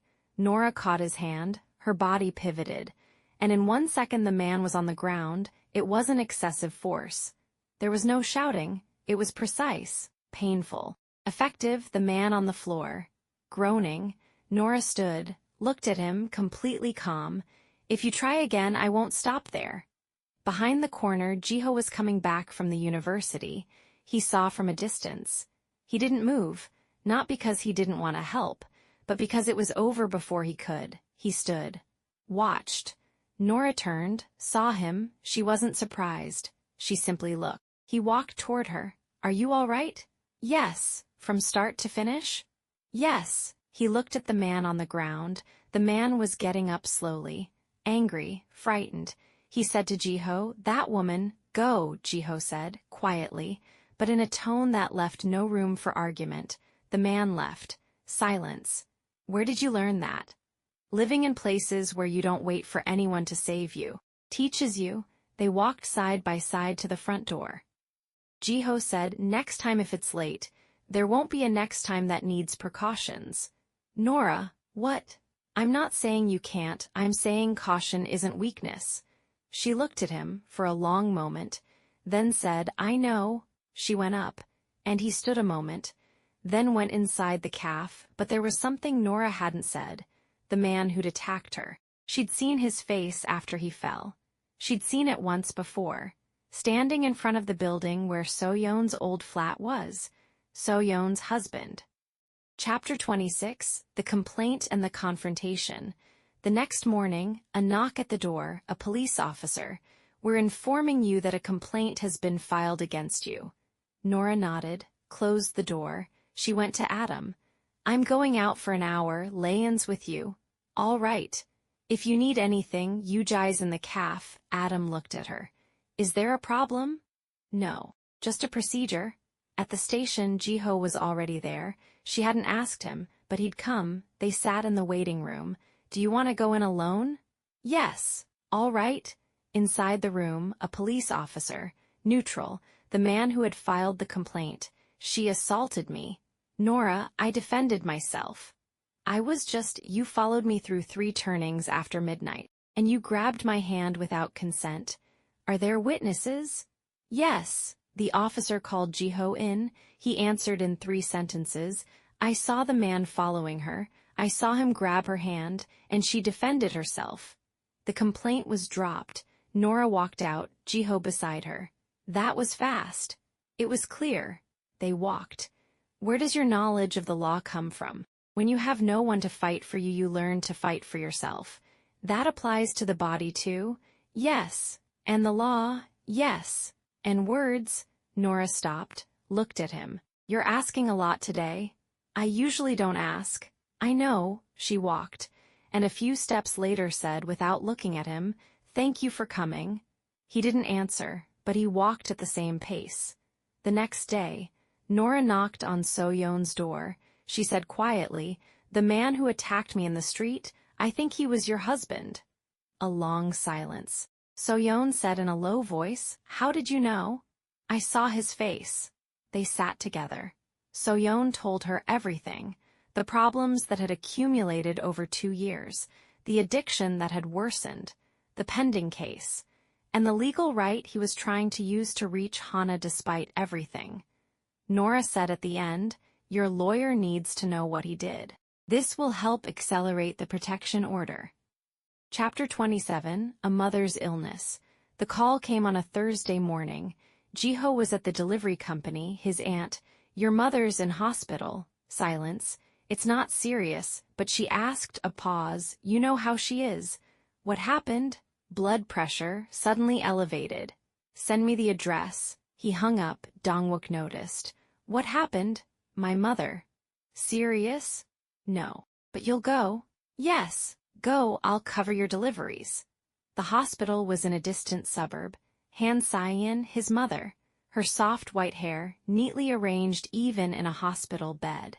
Her light gray eyes, warm even in silence.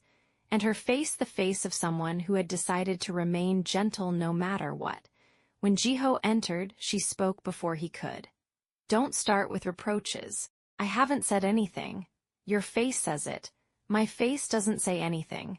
I've known your face since you were born." He sat. "How are you?" "Fine now, it was only a spike." "Why didn't you tell me earlier?" "Because you're busy with your life, and that's a good thing." "I'm not busy, Jiho." "What?" "I chose this myself. But this is my problem, not yours, and yet you came." "That's enough." He looked at the window. She said in a quieter tone, "How's the calf?" "Good, and your studies?" "Exam last week, I finished."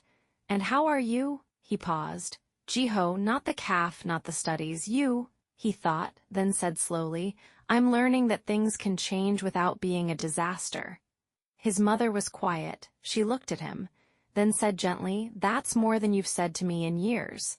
He didn't respond, but he stayed, 3 hours, sitting, not talking much, but present, and his mother knew that was enough, not because words weren't there, but because some things between 2 people don't always need words. She knew her son, how he loved without saying, how he kept everything inside, exactly as she did. Perhaps that was what he'd inherited from her without knowing it. When he returned, he told Dongwook in 1 sentence, "She's fine. She'll be home next week." Good. Then Dongwook put a bag in front of him. Eat. Dongwook's Jiho, just eat. He ate, but on the way back a different number called. A number he hadn't seen in a year, his father. He didn't answer. He ended the call, but the number stayed in his mind, not because he'd wanted to answer, but because the question returned, why now? Chapter 28, A Table for 5 months after the move. Friday, Nora decided to cook. She'd bought the ingredients for galbi, a dish they'd never had before. Lian stared at the ingredients. What's this? Food. What kind of food? An experiment. Adam said from the other room, an experiment in food? Yes. The going well kind or the dangerous kind?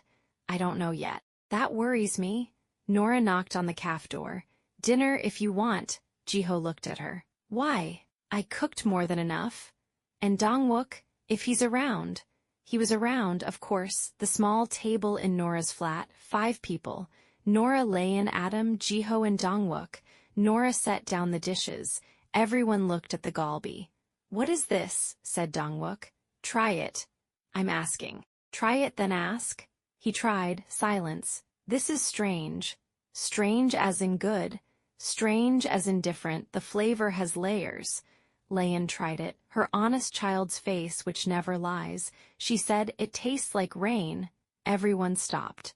Rain, said Dongwook. Rain has a taste when you walk with your mouth open. You walk around with your mouth open, said Adam. In the rain, yes. That's not hygienic. And you count fence posts. We all have our habits. Adam tried it, ate slowly, thought. It's like something I don't remember, but it feels familiar. Nora said quietly, sometimes a taste brings back a memory. And if there's no clear memory, then it makes a new one. Jiho ate, in silence, but he ate. At some point he said, the galbi is good. Thank you, said Nora. Dongwook said with great enthusiasm, this is the best dinner in months. Because you don't cook, Jiho said. I cook, but my cooking is terrible. Lian looked at Jiho. Do you cook? No, what do you eat? Ready-made things. Always? Mostly. Lian studied him, with undisguised childish pity. That's sad. It doesn't affect me. Because you're used to it, but if you tried good food enough times you'd feel the difference. Silence at the table. Dongwook said, she's right. You don't need to agree with her.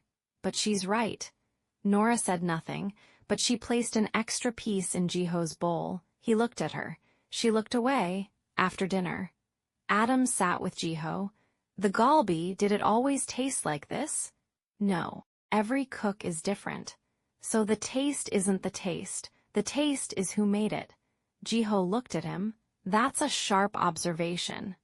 Lian describes things in ways I don't understand at first, but then you realize she's right. I know that kind of person. And you, how do you see things? I see what doesn't work. That's an exhausting way to live. Yes, said Jiho, before Jiho and Dongwook left. Lian said to Jiho, will you eat alone tomorrow? Most likely. But today was better. Silence. Maybe. Then stay sometimes. Lian, I'm not saying always, I'm saying when you want. He looked at her. Then at Nora. Nora said quietly, the door's open. At the door, Dongwook nudged Jiho's shoulder lightly. A child just said what you couldn't say to yourself. I don't know what you're talking about. I know you don't. Dongwook. Yes. Be quiet. Yes, but I'm right. Chapter 29, One Night and It's Morning. 6th month. Tuesday, night, a knock at the door. Soyeon, her face different this time, the face that had decided to stop hiding. Her eyes red, but she was standing. Can Hana stay with you tonight? A few nights, maybe? Nora took Hana from her mother's shoulder asleep, leaning against her. She held her carefully. Soyeon said, I'm sorry. No need. Nora, he came tonight, despite the papers, despite everything. He tried to force the door. And Hana? She was asleep, she didn't hear anything. Did you call the police? Yes, they came after he'd gone. Nora said quietly, call your lawyer now, send him everything, document everything. At this hour? Situations don't ask about the hour. Then she said, Hana is fine here, you need to be fine too. So-yeon looked at her, 1 second, 2, then she wept. Silently. No sound, only tears. Nora sat beside her. She didn't hold her. She was simply there, and sometimes that is enough. That night, Hana slept beside Lian. The small room, all 4 of them, Adam, Lian, Hana. Lian held Hana's hand even in sleep. Without knowing what had happened, just held on. Nora sat in the kitchen. At 2:30, she heard footsteps on the stairs, then a knock at the door. She opened it. Jiho. I saw the light on. What happened? She told him. He listened, then said, the man who attacked you in the street, and now he's coming to So-yeon's. That's not a coincidence. I know. Jiho said, I'll speak to the building, and put an extra lock on the front door. That won't be enough. No, but it's a start. Then he said, I'll stay downstairs tonight, in the cafe. It's not necessary, I know. He stood, walked toward the door, then stopped. He said slowly, Nora. Yes. Tonight is the first time I've stayed somewhere not because I had to. She didn't answer, but something in the way she looked at him changed. He went down, and the light in the cafe below stayed on all that night. In the morning, Hana woke up, found Lian beside her. Good morning. Good morning. Where's Adam? At the window, counting cars. This early? Yes, that's Adam. At breakfast, 5 around the table. Nora, Adam, Lian, Hana. And Jiho, who had come up and brought bread from the bakery. Lian looked at him. You stayed the night? Downstairs, yes. Why? Nothing. That's not an answer.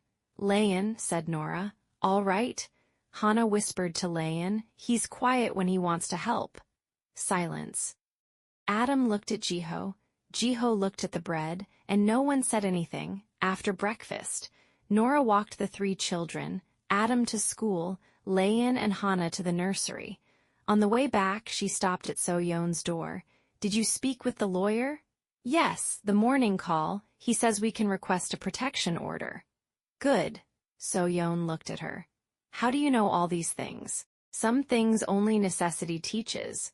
That evening, the 6th month drawing to its end, Jiho sat in the cafe. In front of him, a file, a formal letter from his family.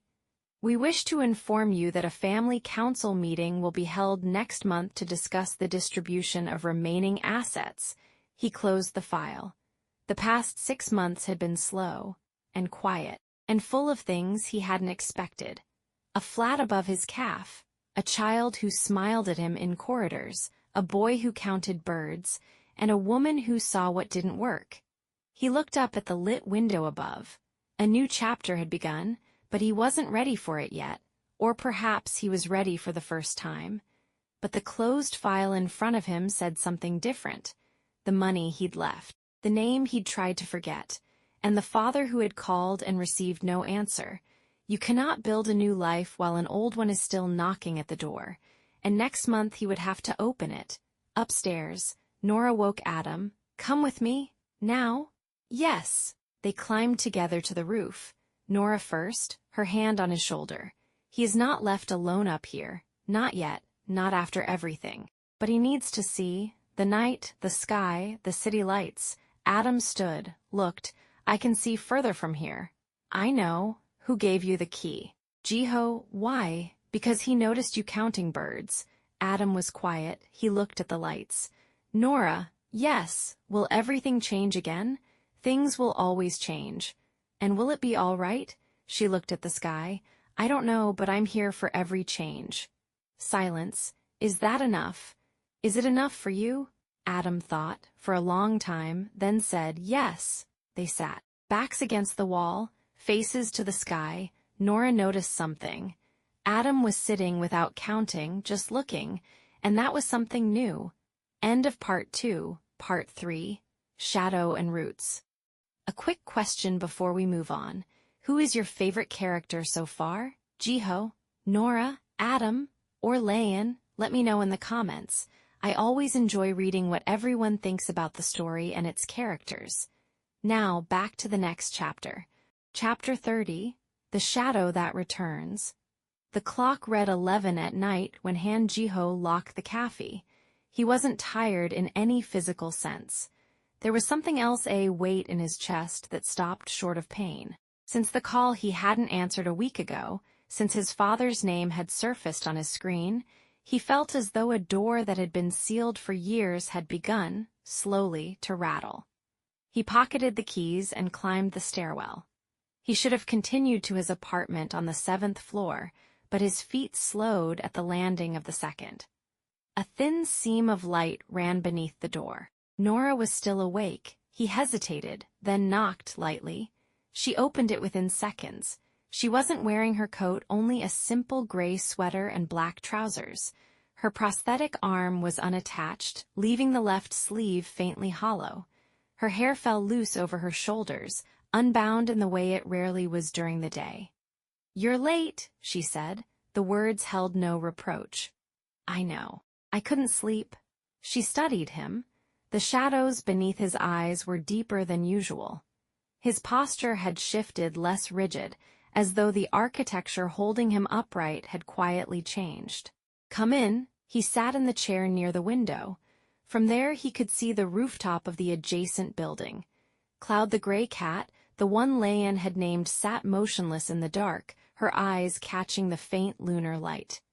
"I need to ask you something," he said, without looking at her. Nora sat across from him. Without being asked, she placed a glass of water in front of him.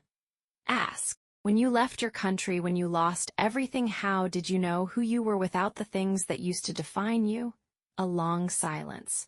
Nora looked at her left hand, then at the space where her right hand had once been. "I didn't. I still don't, entirely. But you're standing, fighting, building. Because I stopped needing all the answers before I could begin. I only needed to know one thing, who I was doing it for." He looked at her. "Adam and Lian. Yes, they were my answer when I had nothing else." Silence. Then quietly, "I don't have that. You have the calf. The calf isn't an answer, it's an escape. Escape isn't always the wrong thing. Sometimes it's the only way to stay alive long enough to find a real answer." He looked at the glass of water. He didn't drink, he only looked. "My father called. Last week, I didn't answer. Why are you telling me this now?" "Because he called again today." Nora raised one eyebrow, the smallest, most genuine expression of curiosity she'd shown in a long time. "What does he want?" "I don't know, but he never calls without a reason." "And you're afraid of the reason?" "I'm not afraid." He said it quickly, then stopped. "Maybe not afraid of him, afraid of what he might do." "Like what?" He looked at the window. Cloud dropped from the rooftop and vanished into the dark. "Destroying what I've built. Not because he wants something, just because he can." Nora said nothing. She stood, went to the kitchen, and returned with something, a small envelope. She opened it on the table between them. Inside was a photograph. Old, its corner torn. A family, a younger Nora, her parents, a small boy who was Adam, a baby girl held in her mother's arms. "This was my family. All of them died in the explosion. Only Adam and Lian survived." Jiho was still. He looked at the photograph. "Do you know what my father said to me just before I fled the house?" Nora's voice was very quiet. "He said, 'You are the reason for everything. If you hadn't been born, we would have left before the explosion.'" Jiho froze. "Did you believe him?" "For years, until I understood that cruelty isn't truth. It's only cruelty. It hurts, but it doesn't measure your worth." She set the photograph on the table between them. "I don't know what your father wants, but I know one thing, you are not what he says you are what you do. And what you're doing now, building something from nothing, that isn't failure. That's the only success that's real." Jiho looked at her. In her amber eyes he found no pity. He found something else, something he couldn't name. "Thank you," he said finally. "Don't thank me, just sleep tonight. Tomorrow will be a different day." He stood, moved toward the door. At the threshold he stopped. "Nora, yes, you are not the cause of anything bad. Not ever." She closed the door behind him, stood for a moment without moving.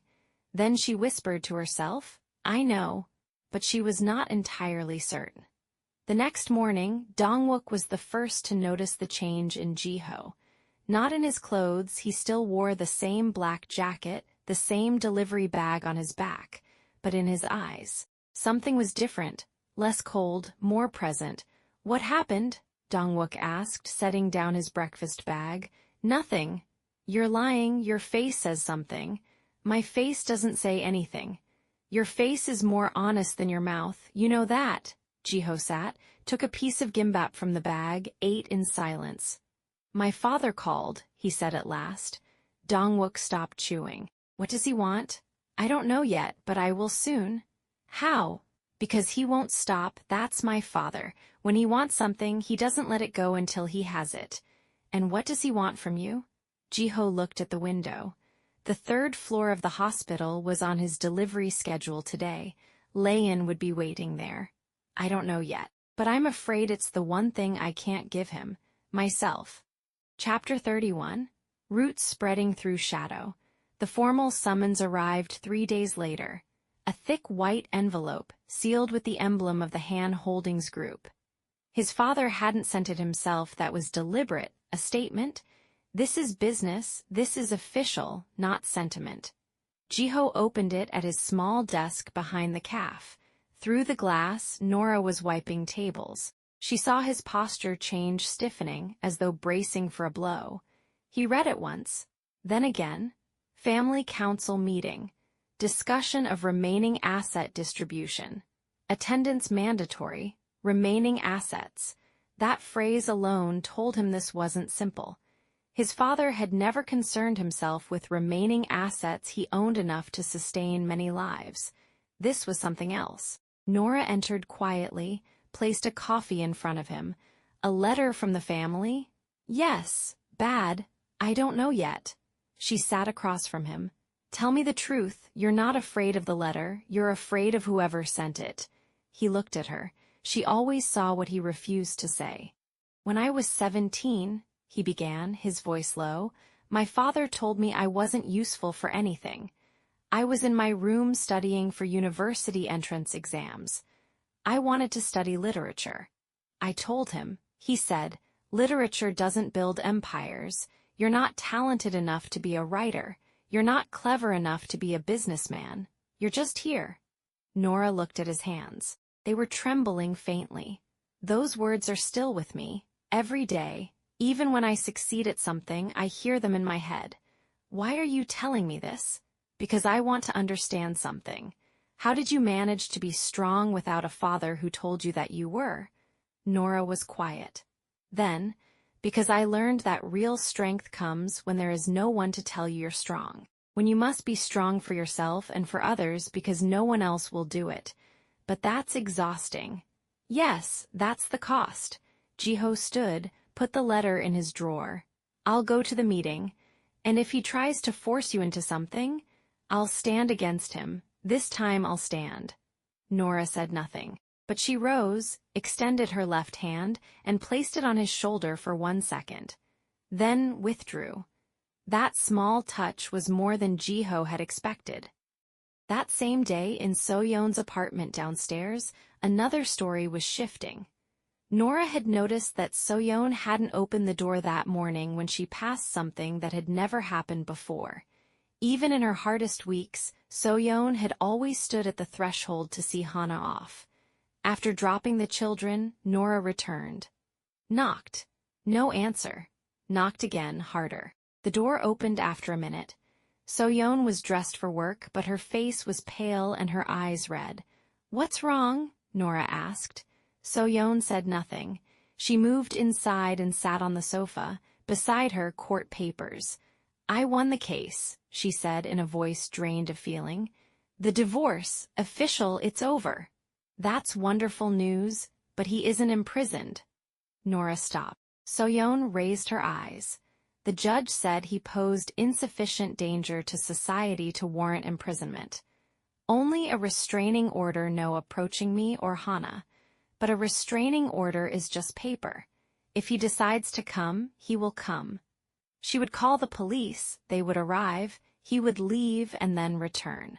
Nora studied the papers.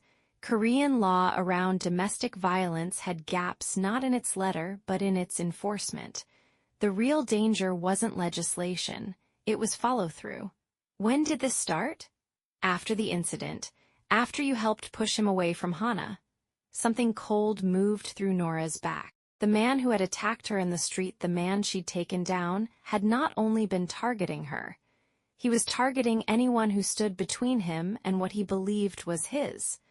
"I'll help you find better work," Nora said quietly, shifting the weight of the conversation. "I know some people. The bakery owner. Perhaps he needs someone with accounts. You don't need a degree for that, only honesty." So-yeon looked at her. "Why do you do this? You're not obliged." "Because I know what it feels like to be alone, without anyone." So-yeon was quiet. Then she wept, still silently, as she always wept. But this time it wasn't only fear. There was something else in it. Gratitude. Chapter 32. The Case That Shook the Foundation. The lawyer arrived at the cafe a week before the scheduled family meeting. Jiho hadn't gone yet. The meeting was still a fortnight away. But his father had moved faster. He'd sent an advance guard. The man was in his 50s, wearing an expensive gray suit and the kind of professional smile that never reached the eyes. His name was Park Jong-soo. He'd worked for the Han Group for 20 years. He entered without asking permission, surveyed the room with faint, polished contempt. Then he found Jiho at the back table. "Han Jiho-shi, good evening." Jiho was still reading. He didn't look up. "The cafe is closed to customers." "I'm not a customer, I'm a messenger." "Then deliver your message and leave." The lawyer smiled a cold smile. He placed an envelope on the table, larger than the last one, thicker. "This is a lawsuit. Your father has filed against you." For the first time, Jiho looked up. "On what charge?" "Fraud and embezzlement." Jiho was still. "What?" "The documents state that you used family assets illegally to purchase this cafe, and that you manipulated contracts to avoid paying tax. The claim alleges there is evidence." Jiho rose slowly, not quickly, but with the deliberateness of a man controlling his own anger. "That's a lie. Everything I bought was purchased with my own money. My mother's shares. I never used a single coin of the family's." "That's what you'll prove in court," the lawyer said pleasantly. "But until you do, the charges are pending, and they may affect your legal status, your passport, your employment, the cafe. My father is threatening me. Your father is trying to protect you." "From what?" "From yourself." A long silence. Then Jiho said, very quietly, "Tell him I won't return, whatever he does." "That's what I told him. He sent me to say, you'll see." The lawyer left. Jiho remained standing for several minutes. Then he sat, put his head in his hands. Nora had been in the flat upstairs. She heard nothing. But she came down a little while later to get something from the cafe, and she found him. His face was bloodless. "Jiho, what happened?" He raised his head, looked at her. For the first time, Nora saw something in his eyes she had never seen before, real fear. "My father filed a case against me. Fraud. He wants to imprison me or force me back." Nora sat across from him. "Is there any truth in the charges?" "None, all of it is fabricated." "Do you have evidence?" "The cafe purchase contracts, bank records, receipts, everything." "Then you fight." "It's not a fair fight. He has the best lawyers in the country. I have a small cafe and modest savings." "You also have the truth," Nora said. "The truth is stronger than any lawyer." He looked at her. "Do you really believe that?" "I live by it, every day." Silence. Then, "There's something else. The case is tied to something larger." "What?" "My father wants me to become engaged to another family's daughter, a merger of companies, an arranged marriage. If I refuse, he'll continue the pressure. The lawsuit is the lever to force my hand." Nora looked at her prosthetic arm, then at him. "If you marry her, what happens to the cafe?" "It becomes part of the empire. I lose it. I lose everything I've built." "Then don't marry her." "He'll try to destroy me." "Let him try, but don't do anything against your will, because if you do, you'll lose a part of yourself that can never be recovered." Jiho looked at her for a long time. Then, "You're the strongest person I know." "I'm not strong," Nora said quietly. "I just can't afford to lose any more." Chapter 33. The New Boy and the Bicycle. That same week, something unexpected happened at Adam's school. A new student joined his class. His name was Min. He was 10 years old, the same age as Adam, slightly short, with thick glasses and a smile that seemed incapable of stopping. The teacher placed Min beside Adam. Adam didn't look at him. He was counting the windows. 16, same as every day. After the first lesson, Min said, "Hello, my name is Min. What are you doing?" Adam didn't answer. "Are you counting the windows? I count sometimes too, but I count steps from the door to my seat. 17 steps. 18 today because I turned to see where I'd be sitting." Adam stopped counting. He looked at Min for the first time. "Why do you count steps?"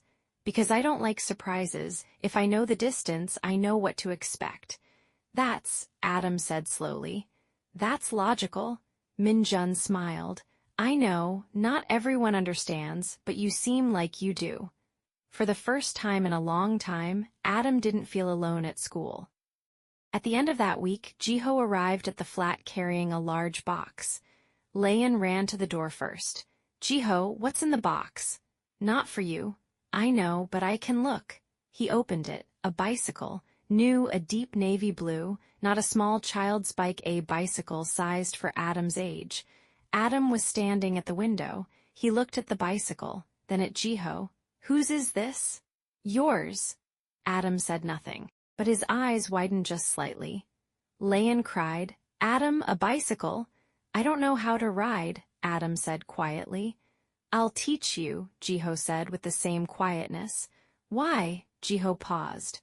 "Because you need to feel free sometimes, even if freedom only comes on 2 wheels. Adam looked at Jiho, then at the bicycle. Then he walked toward it, touched the handlebars with his fingers. "When do we start?" "Tomorrow morning, early, before the streets fill."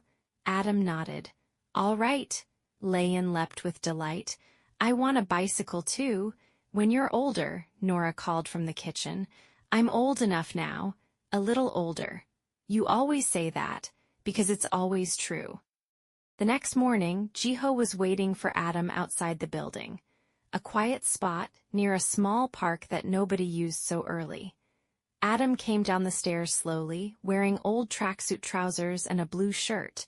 Behind him, Lian descended too. Nora held her hand. "Why did you come?" Adam asked Lian. "To watch," she said. "Only to watch. I won't get in the way." "You always get in the way." "Only in beautiful ways." Jiho crouched beside the bicycle, steadying it. "Sit. I'll hold the seat from behind. Don't be afraid." Adam sat. His feet barely grazed the ground. His hands gripped the handlebars. "I'm not afraid," he said, though his voice trembled faintly. "I know, just look ahead. Don't watch the wheels." Adam began to move. The pedals were heavy at first. The bicycle swayed left and right. "Keep going," Jiho said behind him. "I'm here." He ran behind him, holding the seat.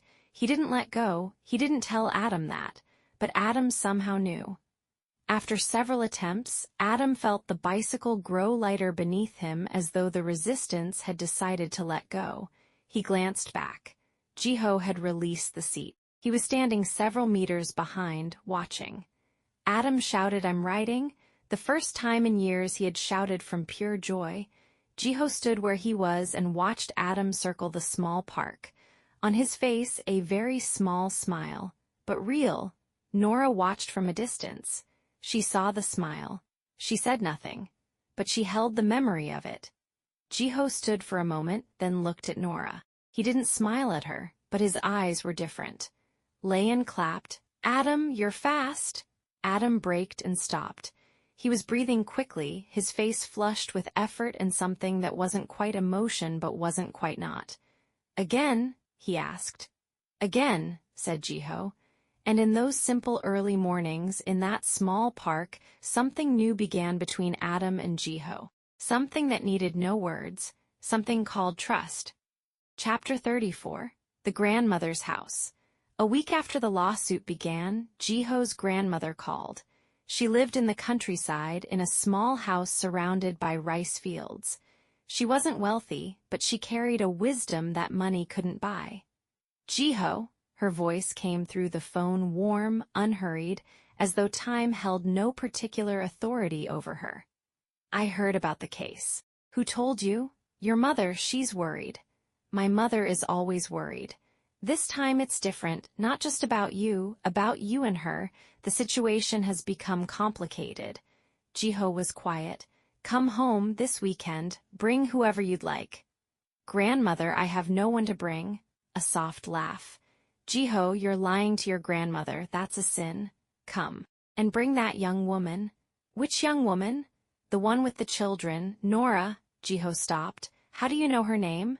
Because your mother talks, she told me everything. My mother has never met Nora. But she's heard about her. From you, when you speak of her, your voice changes. A long silence. Then, I'll think about it. Don't think too much, it isn't good for you. He went alone that weekend.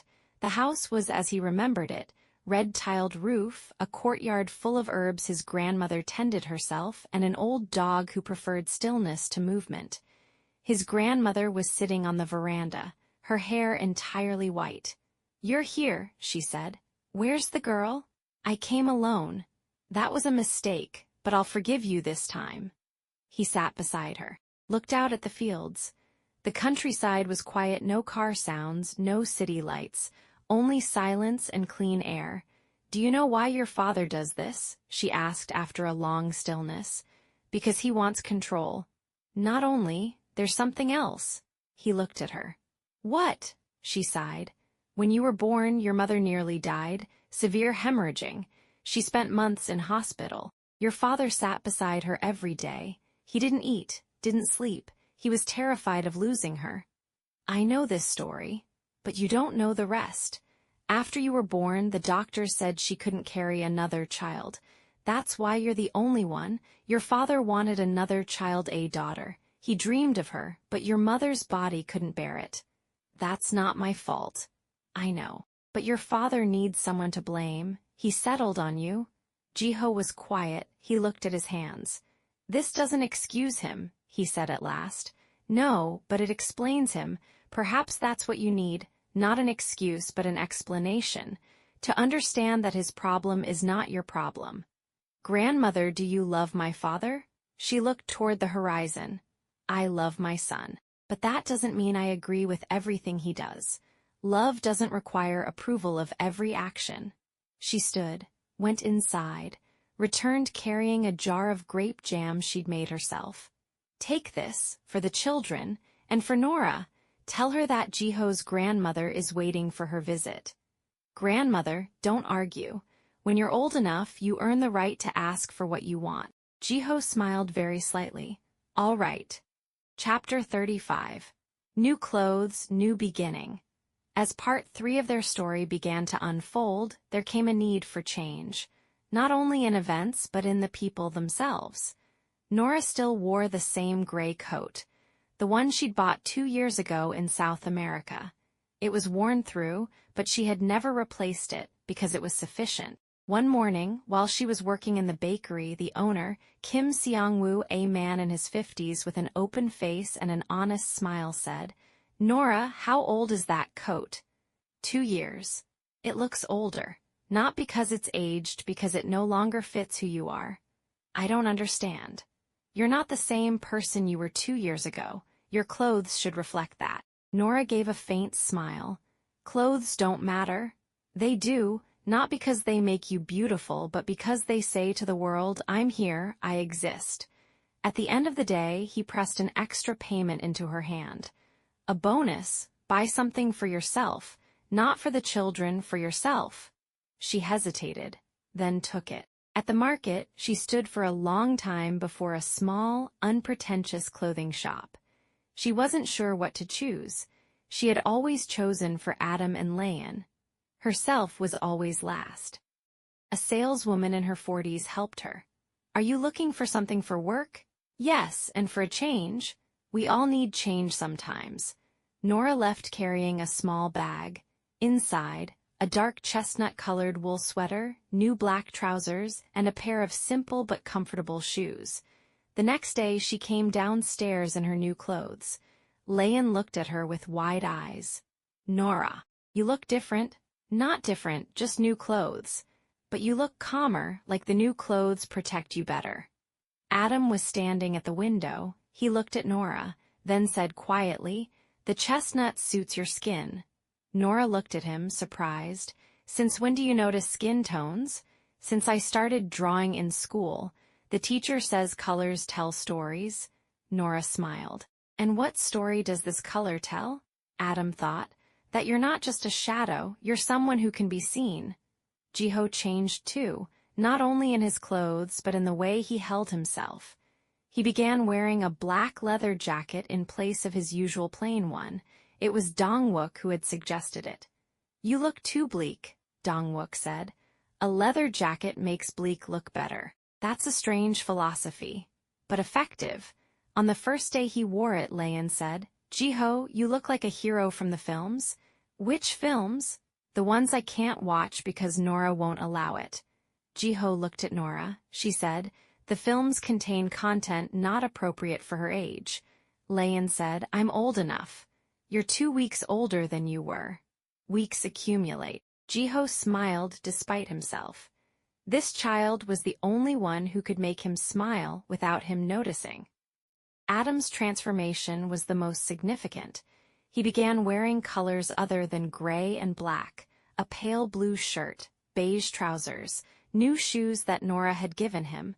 At school, Minjun said, "You look different today." "Nora bought me new clothes." "She's not your mum, she's Nora." "She's the same thing." Minjun looked at him. "No, a mum is different, but maybe not always." Adam turned the words over. Perhaps Minjun was right. Perhaps Nora was more than a sister.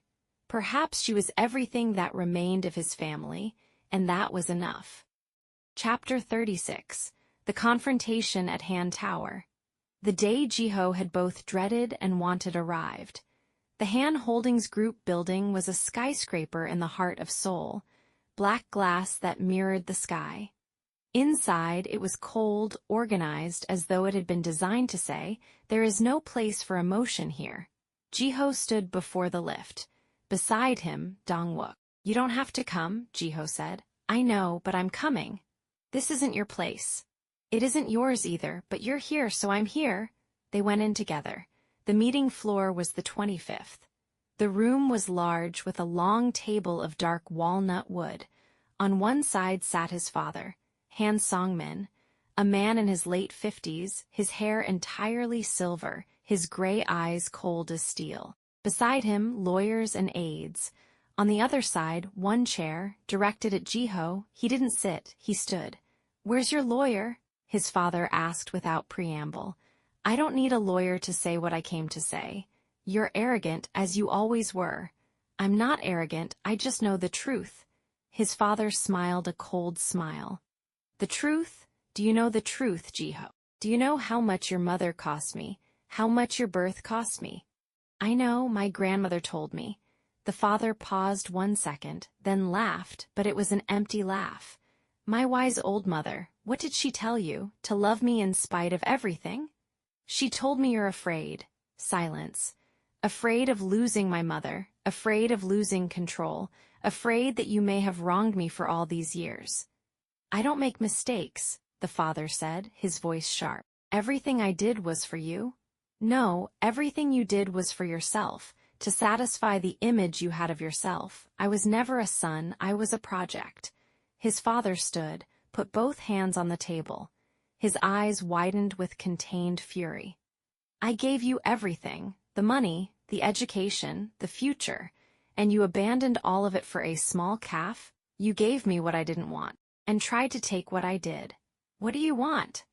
Jiho looked around the room, the cold walls, the men who awaited his father's instructions, the window looking out over the city. "To be free, to choose my own life, even if my life is smaller than your ambitions." Freedom doesn't fill stomachs, but it fills the soul. A long silence. Then, "I'll drop the case if you agree to the engagement." "No, Jiho, don't be foolish, this is your chance. The Chen family's daughter, their fortune is double ours. Our union will be the largest in the sector. I don't want their fortune, and I don't want their daughter. You don't even know her, and I have no wish to." His father slammed the table with his fist. The papers scattered, the lawyers exchanged glances. "If you don't agree, I'll ruin you. I'll buy the building where your calf stands. I'll pressure the suppliers. I'll make your life impossible." "Try," Jiho said quietly. "Try, you'll find I'm stronger than you think." "With what? A small calf and a woman with one hand?" Jiho went still. "Don't mention her," he said very, very quietly. "Why not? Is it the truth? Do you believe she'll stay with you if you lose everything?" "She isn't with me, but if she were, she would stay because she chooses to, not because she fears loss." Jiho rose from where he'd been standing. He looked at his father one last time. "I won't return, not ever. If you want to destroy me, go ahead. But know this, everything you do to me will come back to you, because I won't be silent, and I won't disappear." "Is that a threat?" "It's a promise. If you touch the calf or touch Nora or the children, I'll expose everything, every family file, every illegal deal, everything." The father was quiet. His face had gone pale. "You have no evidence." "I have enough to make you think twice." Jiho turned, walked toward the door. Dongwook followed.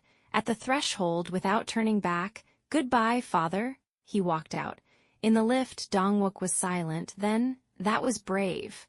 "It wasn't brave, it was desperate." "Sometimes they're the same thing." Jiho looked at his reflection in the lift's steel mirror. His face was pale, but his eyes were different, the eyes of someone who has made a decision and no longer fears going back on it. Chapter 37. The Accident and the Hospital. Jiho came out of the Han building with a scattered mind. He didn't look carefully when he crossed the street. He was turning over his father's words, the threat, Nora's name on his father's tongue. He heard a horn, turned, saw the headlights, then a sharp pain in his left side. The fall was fast. The pavement was hard. He heard shouting far away, then everything became fog. Nora was in the calf when Dongwook called. An accident. A car hit him. Not critical, but he lost consciousness. He's at the university hospital. She stood without feeling it, locked the calf, ran to the hospital. Lian was in the nursery. Adam was at school. They were safe. In the emergency room, she found Jiho on the bed. His face bloodless, a bandage around his head, his neck stabilized, but his eyes were open, watching the ceiling. Nora came in slowly, sat beside him. "Jiho," he turned to her with difficulty, a faint, weak smile. "Nora, you came?" "I'm here." "I didn't expect you to. You were being foolish." He laughed painfully. "Perhaps." A nurse told her, cerebral concussion. 2 broken ribs, nothing life-threatening, but he needed rest. Nora sat beside him. She didn't leave. An hour later, a woman entered the room. She was in her 50s, wearing an elegant pale blue dress. Her short hair grazed her shoulders. Her eyes were gray and warm, exactly like Jiho's. Her face showed signs of worry she was trying to suppress. Han Lian, Jiho's mother. She looked at her son in the bed, then at Nora. "You're Nora?" Nora rose. "Yes, Lian she." "Just Lian." She sat beside the bed, took Jiho's hand gently, then looked back at Nora over her shoulder. "Thank you for being here with him." "I didn't do anything." "You're here, that is the thing." They were quiet. Then Lian said very softly, "My husband is behind this." Nora stiffened. "What?" "Not directly, but the accident was not a coincidence." Jiho crossed at a safe pedestrian crossing. The driver was under the influence. The police believe it may have been deliberate. Your husband tried to have him hurt. He wanted to frighten him, or perhaps to send a message. Nora looked at Jiho, asleep now, at what he'd been carrying. "He'll stay with me in the flat until he recovers," Nora said without hesitation. Lian looked at her. "You know that will anger my husband further." "I don't care. He may come after you and the children." "Let him, I'll be ready." A long silence. Then Lian said, "You're strong, I understand why she stopped." Nora said, "It isn't like that, we're only." Jiho doesn't speak about people, but he speaks about you, about the children, about the small things you do. It may not be love yet, but it's something that resembles it." Nora said nothing. She looked out the window. It was raining. Chapter 38, Days in the Flat. Jiho was discharged from hospital 3 days later. Nora had made up a bed in the living room. He couldn't climb the stairs easily with his broken ribs. Adam and Lian were waiting at the door. Lian ran to him the moment she saw him. "Jiho, you're injured." "A little." "Does it hurt?"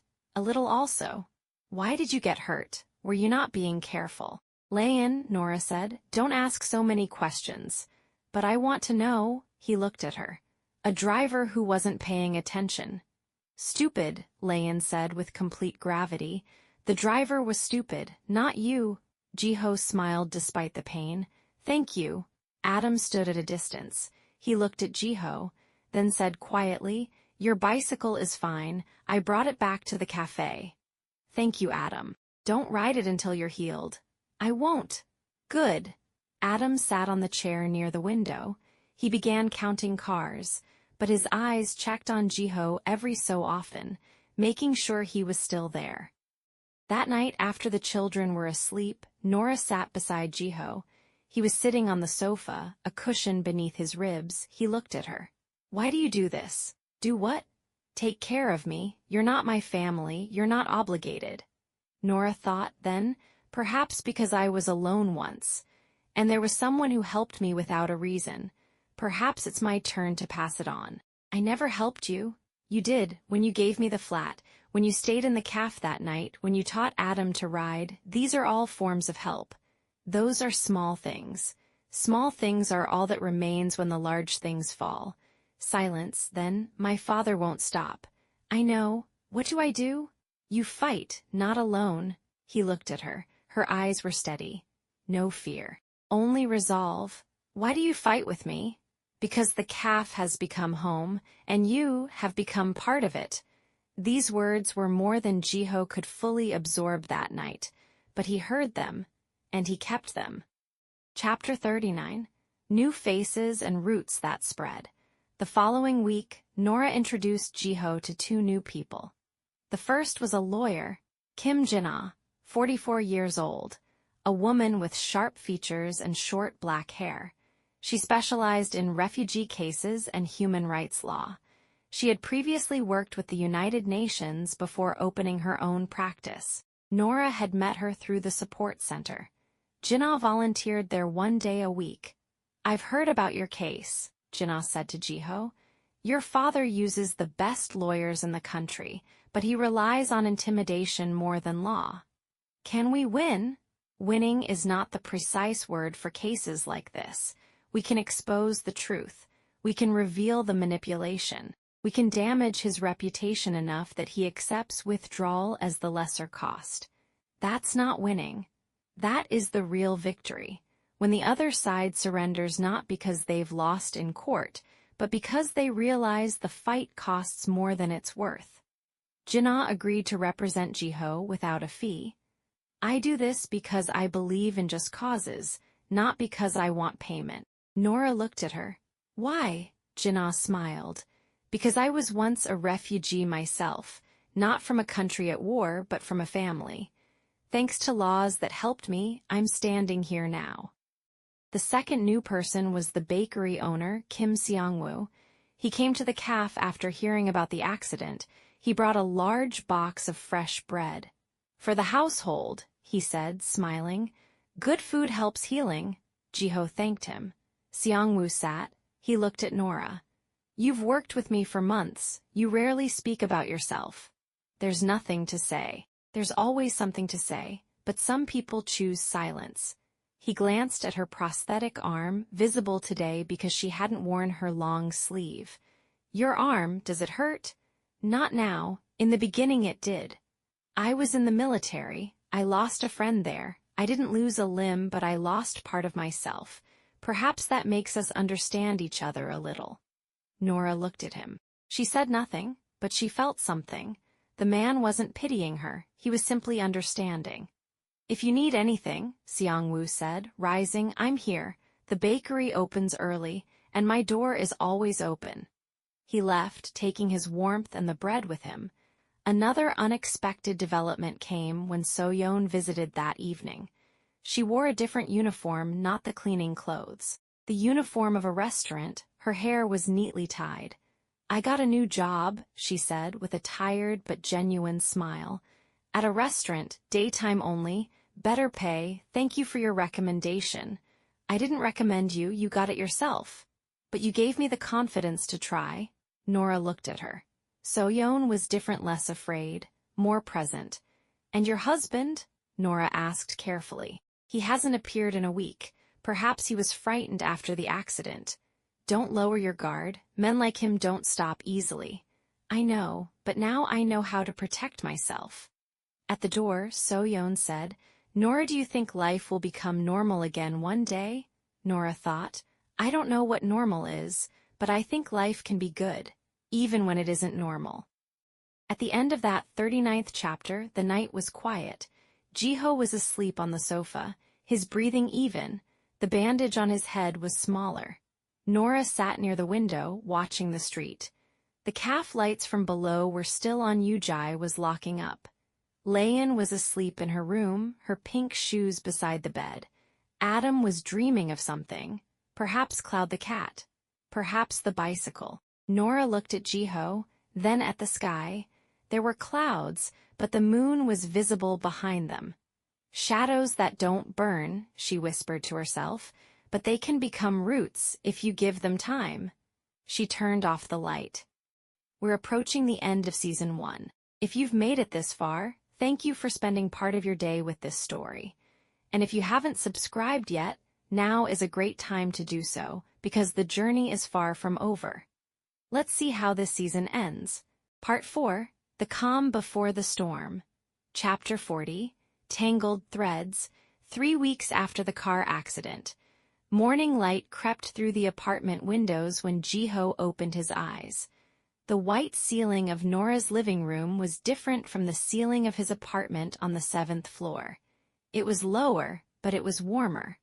Perhaps because the walls heard the sounds of children. He rose with difficulty.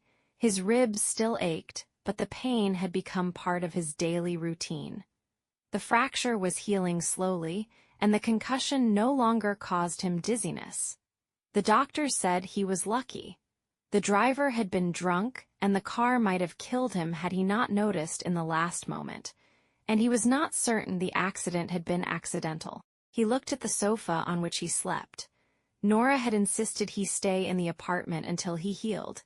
He did not need much help, but his presence here was comforting in some way. The sounds of Lian in the morning, Adam lining up cars at the window, and Nora preparing breakfast in the kitchen. All of this resembled a normal life. "You woke late," Nora said, as she entered from the kitchen. She wore her chestnut-colored sweater. Her face was calm as always, but her eyes noticed everything, how he sat, how he breathed, how he looked at his ribs. "I did not sleep well. I am thinking about the case. Lawyer Kim will see the documents today. She said she would come to the cafe after noon." Jiho nodded. "Have you seen Dong-wook?" "He left an hour ago. He said he would cover your deliveries today as well. And he added that you owe him 26 gimbap and 3 tteokbokki." Jiho smiled despite himself. "That man never forgets food." "That man," Nora said as she placed a coffee cup before him, "has attached himself to you in a strange way. Not a friend, not a brother, but he is present. Perhaps because he has nothing left to lose. And people who have nothing to lose are more dangerous than us." Nora looked at him, or more honest. Lian came running from the room. She wore her blue shoes and a yellow dress with flowers. She stopped before Jiho and stared at him. "You are still here," she said as though announcing a scientific discovery. "Yes, I live here now. But this is not your house," she said simply. "Your house is on the 7th floor." Nora was silent for a moment. She looked at Lian, then at Jiho. "Lian, do not be rude." "I am not rude, I am precise. There is a difference." Jiho sighed. "She is right, this is not my home, I am a guest." "You may stay," Lian said suddenly, but on one condition. What is the condition? You take me to the park tomorrow. Nora is always busy. Jiho looked at Nora, who raised her eyebrows slightly. I do not know if Nora agrees to that. Nora agrees if it is someone she trusts, Lian said, as though explaining something obvious. And she trusts you, do you not, Nora? Nora did not answer, but she smiled a faint smile, that smile that appears only rarely. Later that day, lawyer Kim Jin-ah arrived at the cafe. She wore an elegant gray suit, and her short black hair touched her shoulders. She was not a beautiful woman in the conventional sense, but she possessed a presence that made you pay attention when she spoke. She carried a large leather bag full of papers. They sat at the back table, Jiho beside Nora, Jin-ah before them. I have reviewed the documents you sent, Jin-ah said as she opened the file. Your father is not playing. The charges are serious: fraud, phishing, real estate manipulation. If convicted, you may face a large fine and possibly prison. But all of it is lies, Jiho said. I know, the problem is not the truth. The problem is proof. The documents in his possession appear official. There are signatures, there are contracts. He will say that you were managing family assets without his knowledge. How did he obtain my signature? Perhaps he forged it, or used something old and modified it. Family lawyers are experts in this kind of game. Jiho was silent. He looked at his hands. Then what do? We fight. We request independent expertise on the handwriting and signatures. We summon witnesses. We reveal that you bought the cafe with your own money. It will take time. But we can win. What are the chances of winning? Jin-ah looked at him seriously. 60%. Perhaps 70% if we obtain support from an independent party. 70%, that is not enough. In law, that is a very high percentage. Jiho stood. He walked to the window. The street lights were shining. Why are you taking this case? You asked this before, Nora said, but I was not convinced by the answer. Jin-ah smiled. All right, the real answer, because I know your father. Not personally, but his reputation is known in legal circles. He is a man who destroys everyone who opposes him. I have always wanted to see someone stand against him. She looked at Jiho. And you are the first person to do so in years. I am not standing against him. I am only trying to survive. That is the same thing in this situation. In the evening, when the children were asleep, Nora sat with Jiho in the kitchen. The light was dim, a cup of tea between her hands. You said something today, Jiho said after a silence. You said Dongwook has nothing left to lose. How did you know? Because I have seen his looks. When you have no family, no money, no fixed place, you become bolder, because loss means nothing tangible to you. Is that how you feel as well? Nora thought, for me, loss means everything. I have already lost too much. I do not want to lose more, therefore I am more cautious than I am daring. But you do not appear cautious. You appear as one who fears nothing. Fear is not something seen, it is felt. And inside me there is constant fear, every day, of everything. Jiho looked at her. For the first time, he saw something in her eyes, a deep weariness, not weariness of the body, but weariness of the soul. The weariness of one who has carried beyond her strength for years. Nora, say nothing, only sit here, that is enough. They sat in silence, the sound of cars from a distance. The city lights glimmered. And one jar of grape jam that his grandmother had sent remained on the table, a reminder that simple life is still possible, even in the midst of all this chaos. Chapter 41, Dongwook's Sister and the Unexpected Message. Dongwook came on Friday morning carrying a large bag of food, but this time his face was different, less laughing, more worried. Jiho, my sister is coming to Seoul. Jiho raised his eyes from the book he was reading. Your sister? You never told me you had a sister. Because I do not speak of her. Her name is Kim Da-hyun, 3 years younger than me. She studies nursing in Busan, but she obtained training at a Seoul hospital, and she will stay with me for 2 weeks. And is this a problem? Dongwook sat and sighed deeply. Because she knows everything about me. About my work, about my failures, about the photography dream I abandoned, and she is not afraid to say it aloud. What kind of person is this? Kind that is honestly annoying. Later that day, Kim Da-hyun arrived at Dongwook's apartment.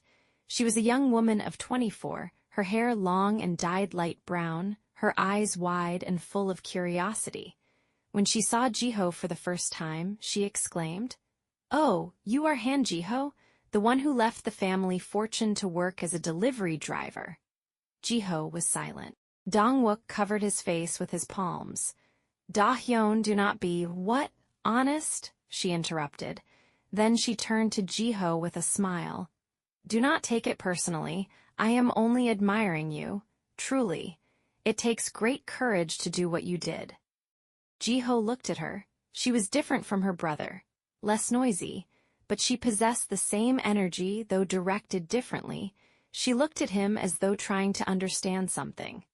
"Why have you come to Seoul?" Nora asked her. Nora was standing in the corner of the cafe. Da-hyun looked at Nora. Her eyes paused for a moment on Nora's prosthetic hand, but she did not comment. Instead, she said, "Training in the burns unit. I saw in my files that there are 2 children in this building with old burns. Perhaps I can help them." Nora froze for a moment. "Adam and Lian?" "Yes, I reviewed the files before coming. The hospital director wanted me to familiarize myself with their cases. He said the treatment is long, but there are new techniques that can be applied." For the first time in months, Nora saw new hope. Not her own hope, but hope for Adam, for his skin affected by the burns. For Lian, who had been so young when the explosion happened. "When can we begin?" Nora asked in a voice she did not hide her plea. "After I settle, about a week. I will speak with the doctors responsible for their cases." Jiho was watching the scene. He noticed something in Nora's eyes, relief. And something else, caution. She still did not trust strangers easily. And Da-hyun was very strange to her. At night, after Da-hyun and Dongwook had left, Jiho spoke with Nora. "You do not trust her." "No," Nora said honestly. "Not because she is bad, because she is new, and everything new in my life has carried danger. But she can help Adam and Lian. I know, and that frightens me as well, because hope sometimes hurts more than despair." He looked at her for a long time, then he said, "I will watch her. If she does anything suspicious, I will tell you." Nora smiled a faint smile. "You are not a bodyguard. Days change people." Chapter 42. The Potential Fiancé and the Family Lawyer. The formal invitation came after 2 days, not from his father, from the Chen family, the family whose daughter his father wished him to marry. The letter was polite, warm, an invitation to a family lunch at one of Seoul's luxurious restaurants. It was written in a beautiful feminine hand, and it bore the signature, Chen Ayong. Jiho read it 3 times, then he placed it on the table. "Do not go," Dongwook said immediately when Jiho told him. "I must go. If I refuse, that will be a pretext for my father to increase the pressure." "Take Nora with you." Jiho looked at him. "Nora is not, I know she is not, but take her to be a witness, and to tell you whether the family is suitable for you or not." The next day, Jiho told Nora about the invitation. She was cleaning the tables in the cafe. She paused for a moment, then continued her work. "What do you want to do?" she asked. "I do not know. Part of me wants to go to see what they want, and another part wants to burn the invitation." "Then go, but do not sign anything. And do not promise anything. Will you come with me?" Nora paused. She looked at him. "Why?" "Because I trust you, and because if you are there, I will remember that I have a reason not to bow to them." She was silent for a long time. Then she said, "All right, but I will not wear a dress." Jiho smiled. "I did not expect that of you." The restaurant was excessively luxurious. Crystal chandeliers, tables draped in silk, and waiters wearing black suits. Everything said, "This place is not for those who have nothing." Nora wore her chestnut-colored sweater and black trousers. They were not luxurious clothes, but they were clean and appropriate. Her prosthetic hand was hidden beneath her long sleeve. Her face was calm, but her eyes did not stop watching everything. At the large table sat Han Songmin, Jiho's father, with his cold smile. Beside him, a woman in her mid-50s, the mother of the other family, and before them sat Chen Ayong. She was 27. Tall, her soft black hair touching her shoulders. She wore a formal white suit and medium-heeled shoes. Her face was beautiful in a quiet, unpretentious way. But what caught Nora's attention was the way she sat, upright, confident, but not arrogant. She resembled someone accustomed to attending such meetings, but she was not happy about it. And at the other end of the table sat lawyer Park Jong-soo, the same man who had delivered the lawsuit to Jiho. He wore an expensive gray suit, and his professional smile did not leave his face. But his eyes were cold, analyzing every movement. "Jiho, how lovely to see you," said the mother of the other family in a falsely warm voice. "And this is Nora," Jiho said simply. "A friend." Chen Ayong looked at Nora for a moment longer than necessary, not with disdain, but with curiosity, as though she were trying to understand the relationship between them. Everyone sat. Lawyer Park began speaking in his irritatingly smooth voice. "Han Jiho, we are very pleased that you accepted the invitation. As you know, the Chen family is among the most distinguished families in Korea. Their daughter Ayong is an international lawyer, having worked in New York, and she is now planning to open her own office in Seoul." "I know who she is," Jiho said in a neutral voice. "A lawyer specializing in corporate law. Very successful. The question is, why am I here?" The lawyer smiled. "Because your father and the Chen family believe that the union of our families would be beneficial for everyone. You are an ambitious young man, you have a successful cafe, you study business administration. Together, you can build an empire. I am not seeking power. That is what people always say at the beginning. Then they discover that money, influence, and a great name are things difficult to refuse when they become close to you." Chen Ayong suddenly intervened. Her voice was quiet but firm. "Professor Park, I believe I should speak for myself." The lawyer stopped. He looked at her. Ayong turned to Jiho. "I do not want this marriage any more than you do. My father pressures me, just as your father does with you. But I am a practical woman. Before I refuse the idea entirely, I want to know who you are. Not through lawyers' files, but through a real meeting. Only once. If we do not get along, I will tell my father that I am not interested. And I will convince him that seeking another groom is better." Jiho was silent. He looked at Nora, who was watching the scene calmly. "And what does this real meeting mean?" Jiho asked. "Lunch, you and me, only, without fathers, without lawyers, in a place we choose together," Jiho thought. "And if I refuse?" "If you refuse, I will consider that an insult to my family, and my father will withdraw from the negotiations. That means your father will lose a powerful ally, and he may increase the pressure on you in other ways." Jiho smiled bitterly. "Then I am forced to agree?" "You are not forced, but things will go more smoothly if you agree." Nora looked at Ayong. She noticed something in her eyes, not evil but very practical. A woman who knows how to play the game of wealthy families. She was neither a victim nor an executioner. She was merely a person trying to survive in a merciless system. "All right," Jiho said finally. "One lunch, then I will decide." Lawyer Park smiled widely, but his eyes remained cold. "Very good. I shall arrange the details." Jiho looked at his father, who had been silent throughout. Han Song-min was watching his son as though trying to read his thoughts. He did not say a single word during the entire dinner, but Nora noticed his hands. They were clenched on the chair, as though he were holding himself back from exploding.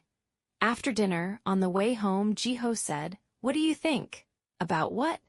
"About Ayong," Nora thought. "Intelligent, practical. She does not seem evil. but she knows how to get what she wants. Do you think I should agree to the lunch? I have no opinion in this matter. You have an opinion about everything. Nora was silent. Then she said, if you agree, your father will be happy, and if you refuse, he will be angry. But in both cases, the problem is not Ayong. The problem is that your father wants control. Even if you marry her, he will not stop. Then what do I do? Do what feels right, but do not deceive yourself. This lunch will not be an ordinary lunch. It will be a test, for you and for her. They walked in silence. The street lights reflected shapes on the asphalt, and in Jiho's hand remained the grape jam jar that his grandmother had given him. He placed it in his pocket, a reminder that the world consists not only of conflicts, but of small sweet things. Chapter 43, Country Days and Kimchi. The school holiday had begun, a full week of rest. Nora wanted to take the children to a quiet place, far from the pressures of the city, far from Jiho's father's threats, and far from the provocations of the family lawyer. Jiho suggested visiting his grandmother in the countryside. The house is small, but it overlooks the rice fields. The air is clean, my grandmother cooks wonderfully. You will benefit from the change. Nora hesitated. We will not be a burden to her, Jiho laughed. My grandmother has dreamed of such a visit for months. She loves guests, especially small guests. And so, on Monday morning, the four set off for the countryside. Nora, Adam, Lian, and Jiho. A temporary farewell to the city, to the problems, to the lawyers, and to the potential fiancé. The house was as Jiho had described it. A red-tiled roof, old stone walls, and a wide courtyard full of herbs and wildflowers. A gray dog was sleeping on the wooden steps. Lian insisted on naming her Cloud II. Grandmother hand-greeted them at the door. She was a woman in her late 80s, her hair completely white, her face wrinkled like a dried apple, but her eyes were bright and curious. She wore a blue apron, and her hands were covered in flour. You have arrived, she cried loudly. Jiho, you did not tell me they are so young. Grandmother, I told you Lian is 5. 5 looks smaller in the eyes of an old woman. Come inside. The kimchi is ready and the pancakes are hot. The children entered the house with wide eyes. The smell of fresh bread, fermented kimchi, and boiling stew filled the place. It was warm, not only because of the heater, but because of the feeling that this house was a rest stop from everything. Everyone sat around the low wooden table. Grandmother placed dishes of kimchi in its various colors, red spicy, white soft, and green. She was proud of her recipe inherited from her mother. Try this, Grandmother said to Nora as she placed a piece of kimchi on her plate. I prepared it myself. Very secret. Do not tell anyone. Nora smiled. She tried it. The taste of the kimchi was different from anything she had eaten in Seoul. More sour, deeper, as though it carried the taste of the years. It is wonderful, Nora said honestly. Of course it is wonderful, I prepared it. Lian ate voraciously. The kimchi was somewhat spicy, but she did not complain. She ate and said delicious, delicious between each bite. Adam was more reserved. He ate slowly, his left hand, which was still recovering from the wound, resting on the table. Grandmother noticed that. Your hand, my boy, what happened? An accident at school, Adam said quietly. Grandmother looked at Nora. Nora did not explain. She only nodded. Children heal quickly, Grandmother said, and small wounds make us stronger, do they not? I do not want to be stronger, Adam said suddenly. I only want to be normal. The table fell silent for a moment. Then Grandmother said in her warm, slow voice, Normal is a vague concept, my boy. Everyone has their own normal. You are not less than anyone. You are only different. And difference is not a flaw. Adam looked at her. In her eyes he saw no pity. He saw something else, a deep understanding of someone who had also suffered and knew how to keep walking. Grandmother, Lian said suddenly, why is your house small? Lian, Nora rebuked her. No, a good question, Grandmother said, laughing. My house is small because I do not need more than this. I have walls that warm me, windows that overlook the fields, and grandchildren who come to visit me sometimes. What more could I ask for? A large playground, Lian said. Grandmother laughed. I will think about it. In the afternoon, everyone went out to the courtyard. Grandmother prepared bread in the old way, dough left to ferment, then baked on a hot stone. The smell covered the entire field. Jiho sat with his grandmother on a wooden bench. She was kneading the dough with her skilled hands.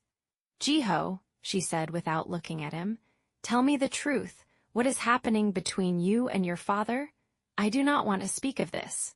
You always do not want to speak, but silence does not solve problems. He sighed. He has filed a case against me. He wants to force me to return. And will you return? No. Grandmother stopped kneading. She looked at him with her sharp eyes. Then how will you face him?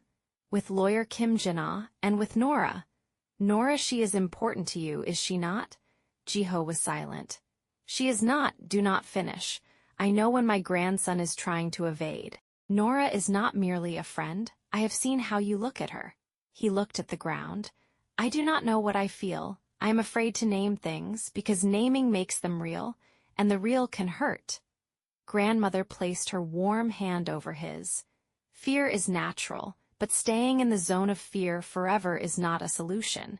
One day you will have to choose. Either you move forward or you remain where you are, but remaining where you are means you will never grow. Meanwhile, Lian was walking in the field with Nora.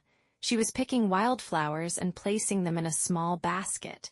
Suddenly, she stopped and looked at the sky. Nora, do you think Cloud the cat is thinking of us? Cats do not think of humans much. But I think of her. Perhaps she also thinks of me. Nora smiled despite herself. Perhaps. Nora, will Jiho become part of our family? Nora stopped.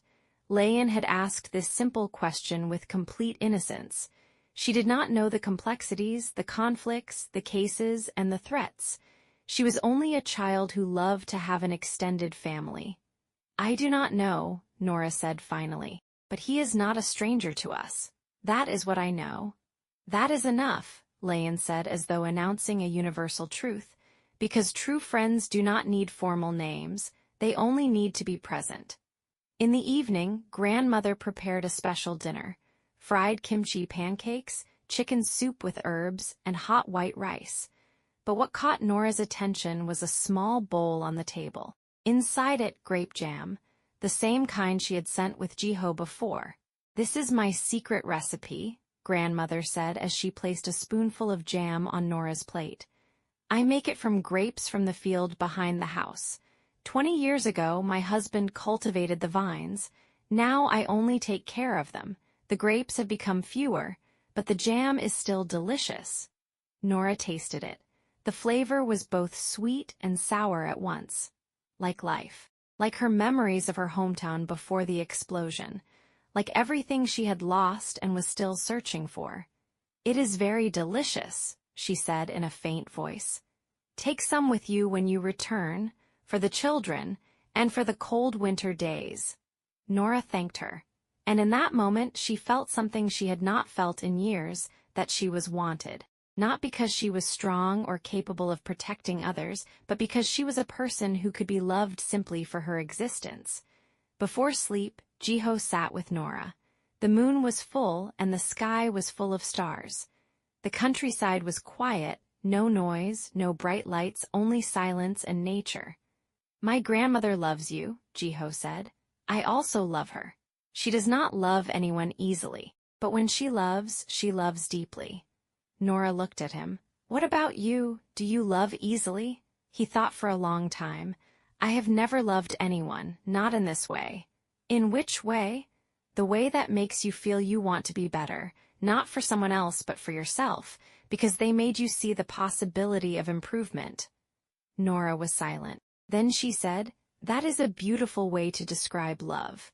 Have you ever loved anyone? She looked at the stars. I loved my parents and my siblings. I loved my hometown before it disappeared.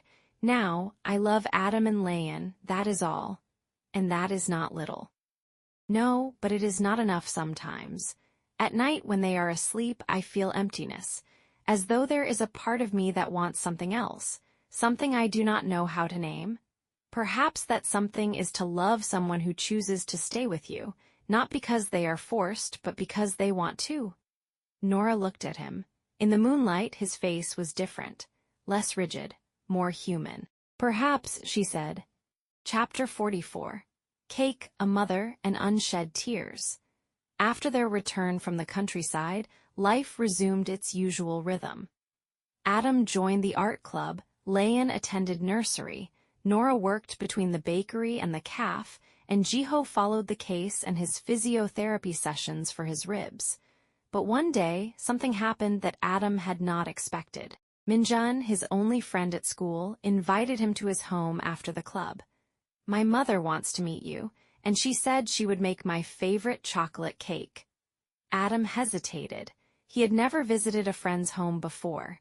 Since the explosion, the outside world had been a dangerous place for him, but Nora encouraged him. "Go, try. If you feel uncomfortable, call me and I will come to get you. And if I feel comfortable, then stay a while. Good cake is worth staying for." Minjun's house was small but warm, walls full of family photographs, toys scattered on the floor, and the smell of fresh bread covering everything. Minjun's mother greeted him at the door. She was a woman in her late 30s, her face cheerful, her eyes warm. She wore a yellow apron. "You are Adam. How tall you are." Minjun said, "You love mathematics. I also loved mathematics in school, but fractions always hurt me." Adam smiled faintly. "Fractions are not difficult if you imagine them as pizza slices." "That makes sense. Why did no one think of this before?" The boys sat in the living room. Minjun brought out video games, but Adam was not interested. He preferred to sit by the window and look at the street. Cars passed. A child rode a bicycle. Everything was quiet. After a while, the mother invited them to the table. She cut the chocolate cake into 4 equal parts. She placed a piece before Adam, a piece before Minjun, a piece for herself, and an extra piece on a small plate. "This is for your father, but he will not come before evening. Perhaps you can eat it if you want, Adam." "Thank you, but 1 piece is enough for me." Adam tasted the cake. It was warm, soft, and the chocolate melted in his mouth. Suddenly, he remembered something, a very distant memory. The last time he had eaten a similar cake, he was in the old house with his mother. She used to make chocolate cake on their birthdays. She would spread the cream imperfectly, but the taste was wonderful. She would laugh when they tried to help her. She would say, "You only dirty the kitchen." Adam suddenly fell silent. Minjun noticed that. "Adam, what happened?" "Nothing. But you stopped eating." "Only I am thinking of something." The mother looked at him. Her eyes were sharp. She noticed the change in his face. She did not ask directly. Instead, she said, "Is the cake good, Adam?" "Yes, very. My mother used to make chocolate cake too. On my birthdays, she would spread the cream imperfectly." The mother paused. "Where is she now?" Adam looked at the plate. "She died a long time ago." He did not say it with excessive sadness, only as a fact, something that happened and cannot be changed. Silence fell in the room. Minjun stopped chewing. He looked at Adam, then at his mother. The mother stood. She walked to Adam. She sat beside him on the chair. She did not embrace him. She only placed her hand on his shoulder. "I am sorry, Adam." "There is no need for sorry. Things happen." "I know, but it still hurts to lose someone you love." Adam looked at her. "Have you lost someone?" "My father, when I was 20. He was a heavy smoker. He died of a heart attack. I cried for days. I thought I would never stop, but I stopped. Life continues. Not because we want it to, but because it does." Adam was silent. Then he said in a very quiet voice, "I have never cried for my mother. Not once. Since the explosion, I have not shed a single tear." The mother looked at him. "That does not mean you do not feel sadness." "I know, but I sometimes wonder, am I human? Do those who do not cry still remain human?" Adam, tears are not a measure of humanity. Some people grieve in silence, and some people cry over small things. Everyone has their own way. At that moment, Nora knocked. She had come to take Adam. She thanked the mother. She took Adam. They walked in the street in silence. After minutes, Adam said, "The cake was good. It reminded me of my mother. And that is good. But I did not cry. That is all right. Nora, are you sad because I do not cry?" Nora stopped. She bent to bring her eyes level with his. "Adam, you cry in your own way. Not all tears come from the eyes. Some tears come from silence, and from counting, and from sitting by the window for hours. I see you. And I know that your heart is full of things it has not yet released. But when the time comes, they will come out. And when will the time come? I do not know, but I will be here when it comes." She walked. Adam held her left hand. He did not say anything else, but his walk was slightly lighter. Chapter 45. A new sister in the apartment. Hana was not a stranger to the home. She came almost daily, played with Lian, and sometimes slept over when So-yeon worked late. But this time, it was different. So-yeon called Nora in the evening. Her voice was tired. "Nora, can Hana stay with you for a week? The new workplace requires me to travel to another city for training. I cannot take her." "Of course, do not worry. Nora, I am sorry I am always a burden to you. You are not a burden, you are a mother trying to survive. That is not a flaw." Hana brought a small bag. Inside it, pink pajamas, a toothbrush, and an old doll with a torn ear. She placed it beside Lian's bed. "You can sleep beside me," Lian said enthusiastically. "But do not snore." "I do not snore? How do you know? You do not hear yourself when you sleep." "That is logical, but I am certain I do not snore." "I will listen to you tonight, then give you the result tomorrow." Adam was sitting in the corner reading a book. He looked at Hana for a moment, then returned to his book. He was not indifferent, but he respected her privacy. Hana noticed that. "Adam, do you like reading?" "Yes. What are you reading?" "A book about mathematics." "That is boring." "Mathematics is not boring. You simply have not understood it yet." "Perhaps, but I prefer fairy tales." "Fairy tales are also boring sometimes, especially those that end with "and they lived happily ever after." "Why?" "Because life does not end that way, it continues, and problems come after marriage as well." Hana laughed. "You are strange, Adam." "I know, but I am strange in an understandable way." At night, Hana and Lian slept side by side. Hana was holding her doll, and Lian was holding her hand. They fell asleep quickly. Nora sat in the kitchen with Jiho. "Hana will stay with us for a week," she said. "So-yeon is traveling?" "For training, her new job requires travel. Perhaps that is good for her." "And for Hana, how does she feel?" "She is not happy with the idea that her mother will be absent, but she hides it. She is strong, like her mother, like many of the women who live in this city." Jiho was silent. Then he said, "Do you think So-yeon will be able to face her husband definitively?" "The laws in Korea protect women better than they did 10 years ago, but there are still gaps. Violent men always find ways to circumvent the law. And what is the solution?" "The solution is not only legal. It is social, that there be a community that supports victims, neighbors who help, friends who do not abandon. That is what makes a real difference." Jiho looked at her. "You are creating this community around you. Do you know that?" She did not answer. She only drank her tea, and in her chest something warm spread. Perhaps it was hope. Perhaps it was something else she did not yet have a name for. Chapter 46. Han Jiho leaves delivery work. It was a difficult decision. Not because Jiho was attached to the job, but because leaving the job meant acknowledging that a phase of his life had ended. The phase in which he started from nothing. The phase in which he spent hours on the bicycle, delivering parcels, and earning his living with his own hands. Dongwook was the first to know. When, Dongwook asked without looking at him, they were sitting on a pavement in front of the delivery company. The sky was drizzling slightly. At the end of the month.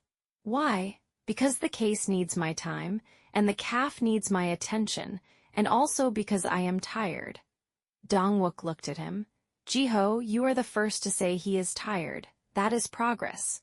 Do not mock me. I am not mocking you, I am admiring you. Men like you do not admit tiredness. They work until they collapse. You at least know your limits. I do not know my limits, but I am learning them. Dongwook was silent. Then he said, What about my sister? She said she wants to help Adam. Yes, she spoke with the doctors. They will begin new treatment sessions next week. Da-hyun is stubborn. When she wants something, she gets it. That is a family trait, apparently. Dongwook smiled. I am also stubborn, but in a different way. You are stubborn in annoying me. And that requires great effort. Most people give up after a month with you. I have lasted 2 years. Jiho stood. He looked at the small company where he had worked for years, at the faded sign, at the bicycle that had become part of him. I will miss this place, he said. No, you will not miss it. You will miss the routine, but routine can be replaced with another routine. Dongwook patted his shoulder. I will visit you at the cafe every day until you are bored of me. I am already bored of you. Wonderful, then nothing will change. On the last day, the colleagues organized a small party. Gimbap, beer, and a cheap cake from the supermarket. It was not a grand celebration, but it was sincere. The manager said a short speech. Han Jiho did not speak much, but he was our fastest employee, and the most accurate. I will miss him. Someone shouted, and who will eat the gimbap that Dongwook buys now? Everyone laughed. Jiho stood. He looked at the faces of his colleagues. He did not know most of their names, but they had been part of his daily life for years. Thank you, he said simply. I have learned from you patience and commitment and how not to be late for work even when it rains. They laughed again.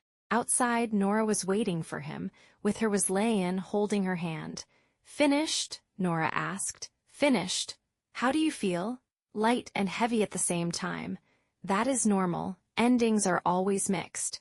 They walked side by side, Lian in the middle. She jumped from time to time. Jiho, now you will no longer be a delivery driver. No, what will you be? A cafe owner, only. That is wonderful, now you can stay with us more. Jiho looked at Nora. She smiled slightly. I think that is true. Chapter 47. Protecting Lian, a moment that changes something. It was an ordinary day in the park. Adam was reading on the bench. Lian was playing in the sand with Hana. Nora was buying water from a nearby vendor. Suddenly, a large dog came. It was not leashed. It was panting and running toward the children. Lian stopped. She looked at the dog. She was not afraid at first. But when the dog began to bark, she trembled. Adam! Hana screamed. Adam looked. He saw the dog approaching Lian. In 1 second he rose from his seat. He ran. He did not think. He only moved. He stood between Lian and the dog. He extended his arms. His body was trembling, but he did not retreat. Get away! He shouted in a voice no one had heard before, not the voice of a frightened child, but the voice of someone prepared to die to protect whom he loves. The dog stopped. It looked at Adam, then it calmed. Its owner came running. Sorry, the dog escaped from me. He leashed the dog. He left. Adam stood in his place. He was breathing rapidly. His face was pale, but he did not cry. He did not move. Lian looked at him. Then she ran and wrapped her arms around him. Adam, you are a hero. He did not answer. Adam, are you afraid? A little. I was also afraid, but when you stood before the dog, my fear stopped. Why? Because I saw that you were more afraid than me, and I was afraid for you. Fear for someone else is stronger than fear for oneself. Adam looked at her. In her small eyes, he saw pure love, not the complicated love of adults. The love of a child who knows that her brother will always protect her.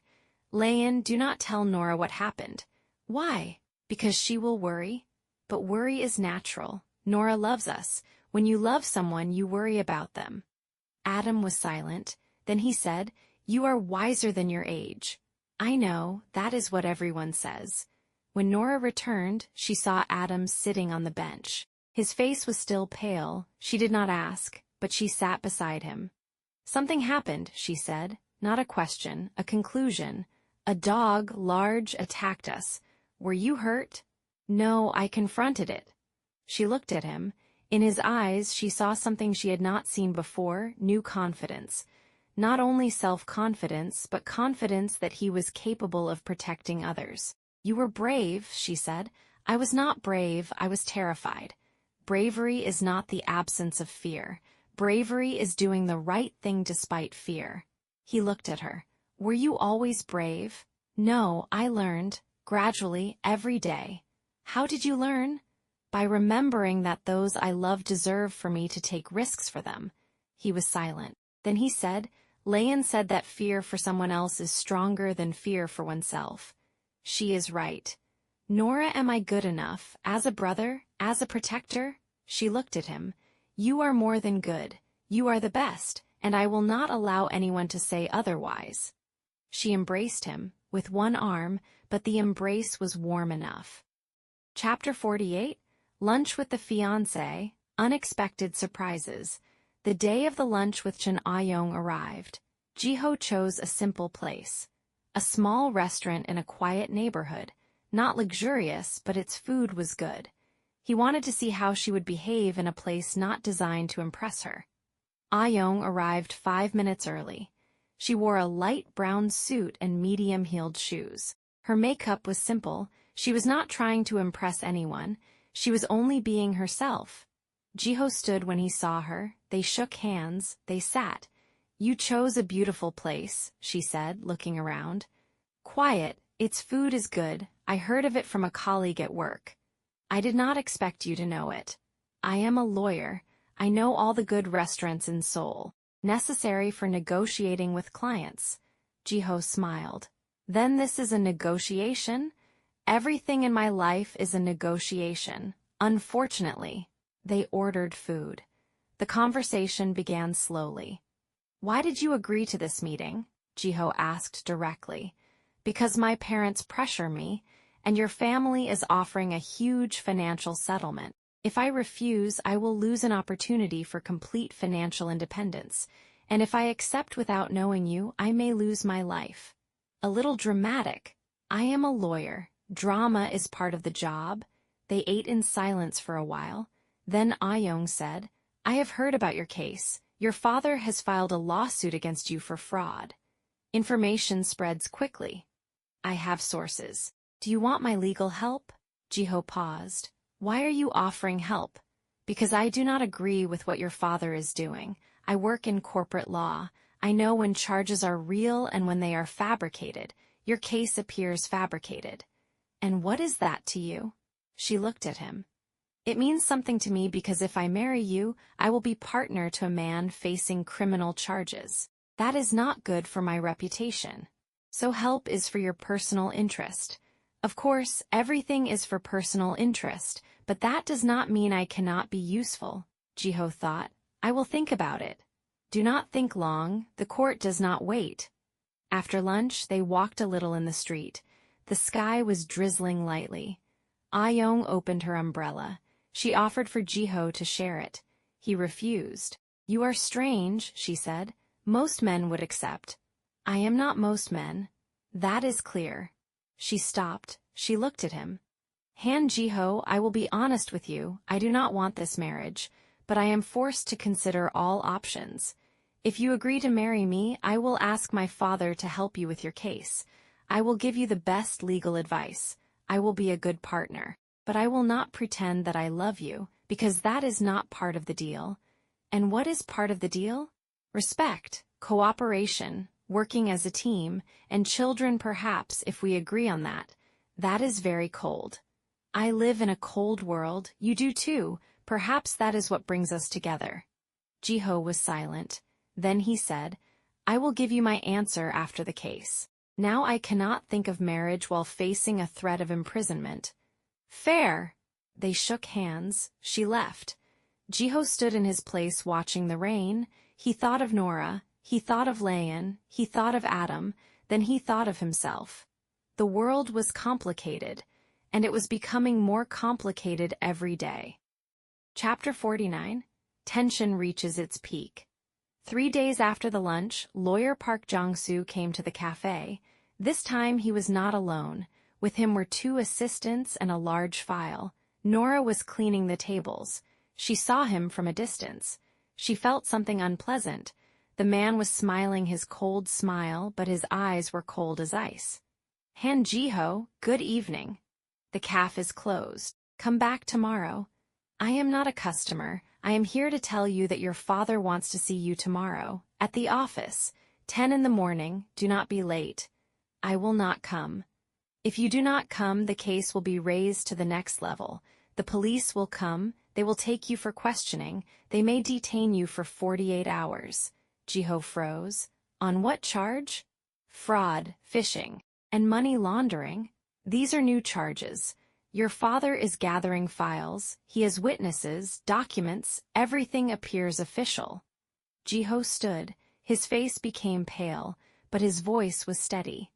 Tell my father that I will come, but not out of fear, because I want to look into his eyes and tell him that he does not fright me. The lawyer smiled. That is beautiful talk, but talk does not stop cases. He left. Nora was watching from a distance. When he left, she approached Jiho. What did he say? He told her. She sat beside him. You will go. I must go. I will go with you. Not necessary. I know, but I will do it. He looked at her. Why? Because you are not alone, and people who face monsters do not do so alone. Chapter 50. The final confrontation. Temporary calm and 3 years of shadow. The morning came. The Han Holdings Group building looked larger than usual, or perhaps Jiho was looking at it with different eyes. Nora was beside him. Adam and Lian were at home with Hana and Kim Dongwook's sister. Soyeon had returned from her travels and agreed to watch them. They entered the building. The lift was slow. It rose to the 25th floor. The corridor was long, lit with cold white lights. At the door of the room, Jiho stopped. He looked at Nora. She said, Ready? I am not ready, but I will do it. He opened the door. Inside the room, his father was sitting on a large chair. Around him were Lawyer Park, 3 other lawyers, and a notary. But the new presence was Chun Ayong. She was sitting at the other end, representing her family. Ayong, why are you here? Jiho asked. Because my family is part of these negotiations. If you refuse the marriage, they will withdraw from the deal with your father, and that will affect their interests. So you are here only to watch. I am here to ensure that everything is legal, because my father wants his interest, but I also want my own interest. Jiho sat. Nora sat beside him. Lawyer Park began speaking, in his irritatingly smooth voice. Han Jiho, your father wants to offer you a deal. He will withdraw the case in exchange for your return to the family, and your marriage to Miss Chin. No, you have not finished my words. No need, the answer is no. The father looked at his son, his eyes were burning. Jiho, you are destroying your future. You are the one trying to destroy it. I am trying to protect you. From what? From freedom? From choosing my own life? The father stood. He struck the table with his fist. You are ungrateful, everything I did for you. Everything you did was for yourself, to satisfy your ego, because you cannot bear the idea that your son does not want to be a copy of you. A long silence. Then Ayong suddenly said, I suggest postponing the negotiations. 3 months, during which the Han family temporarily withdraws the case, and Jiho thinks about the marriage offer. And if he refuses after 3 months, the case returns to its former state. The father looked at her. That is not part of the agreement. I am making it part, because I do not want to marry a man busy with a case. And if Jiho is going to refuse, let the refusal come from conviction, not from pressure. The father thought for a long time. Then he said, All right, 3 months. But if he refuses, there will be no negotiations afterwards. I will destroy him completely. Jiho stood. He looked at his father. 3 months, but do not expect me to change my mind. We shall see. Jiho left, Nora behind him. In the corridor, she held his hand. "Are you all right?" "I am not all right, but I am still standing." "That is enough." After 3 years. The 3 years passed quietly in a way no one had expected. The case did not end, but it stopped. It entered a state of stalemate. The court postponed considering it due to insufficient evidence from the prosecution. In truth, lawyer Kim Jin-ah had presented strong counter-evidence that made the judge request a review of the documents. Jiho's father did not withdraw, but he did not attack either. There was a fragile truce, built on mistrust, but it was a calm. Jiho dedicated his time to the cafe. It grew slowly. It became known in the neighborhood for its good coffee and its quiet atmosphere. Dongwook came daily.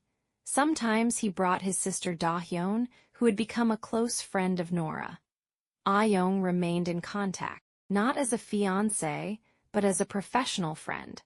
She helped Jiho with some minor legal matters, and she came to the cafe sometimes to drink coffee and read files. Nora continued working, at the bakery, then at the cafe, and she studied law in her free time. She did not obtain a formal degree, but she became an expert in refugee cases and women's rights. She helped Soyeon obtain a better job and helped other women in the building. Adam became a teenager. He turned 13. He still loved mathematics and numbers, but he also began to be interested in art. He drew. His drawings were somewhat dark, but they were beautiful. He did not stop counting cars, but he no longer did it out of fear, only out of habit. Lian grew up. She turned 8. She was intelligent, sometimes rude, but she possessed a big heart. She loved Jiho especially, and she annoyed him with her endless questions. Jiho no longer lived in the apartment. He returned to his apartment on the 7th floor, but he came down every day, sometimes for work, sometimes to see Lian, and sometimes to sit with Nora in silence. Adam still suffered from nightmares sometimes, but they became fewer. He learned how to calm himself. He would count to 100, then sleep again. Lian still smiled. She was the light in all their lives. Nora did not shed a single tear throughout the 3 years, but she dreamed sometimes. Strange dreams about her old home, about her parents, about the explosion. She would wake in the middle of the night and sit in the darkness until dawn, but she was no longer afraid. She knew that tomorrow would come, and that she would be there, with Adam and Lian, and with Jiho if he chose to stay. And the shadows that once burned became roots, extending into the earth, holding her firmly, not because she forgot the pain, but because she learned to carry the pain and continue living at the same time. End of Season 1. And that's the end of Season 1 of Unburnable Shadows. Over 50 chapters, we watched lives change in ways both small and profound. We watched people struggle, heal, fail, forgive, and slowly learn how to move forward. We watched relationships grow not through grand gestures, but through countless quiet moments that slowly became something meaningful. But this isn't the end. Not every question has been answered. Not every wound has healed. And some shadows take years before they reveal their true shape. Season 1 may be over, but the story is only beginning.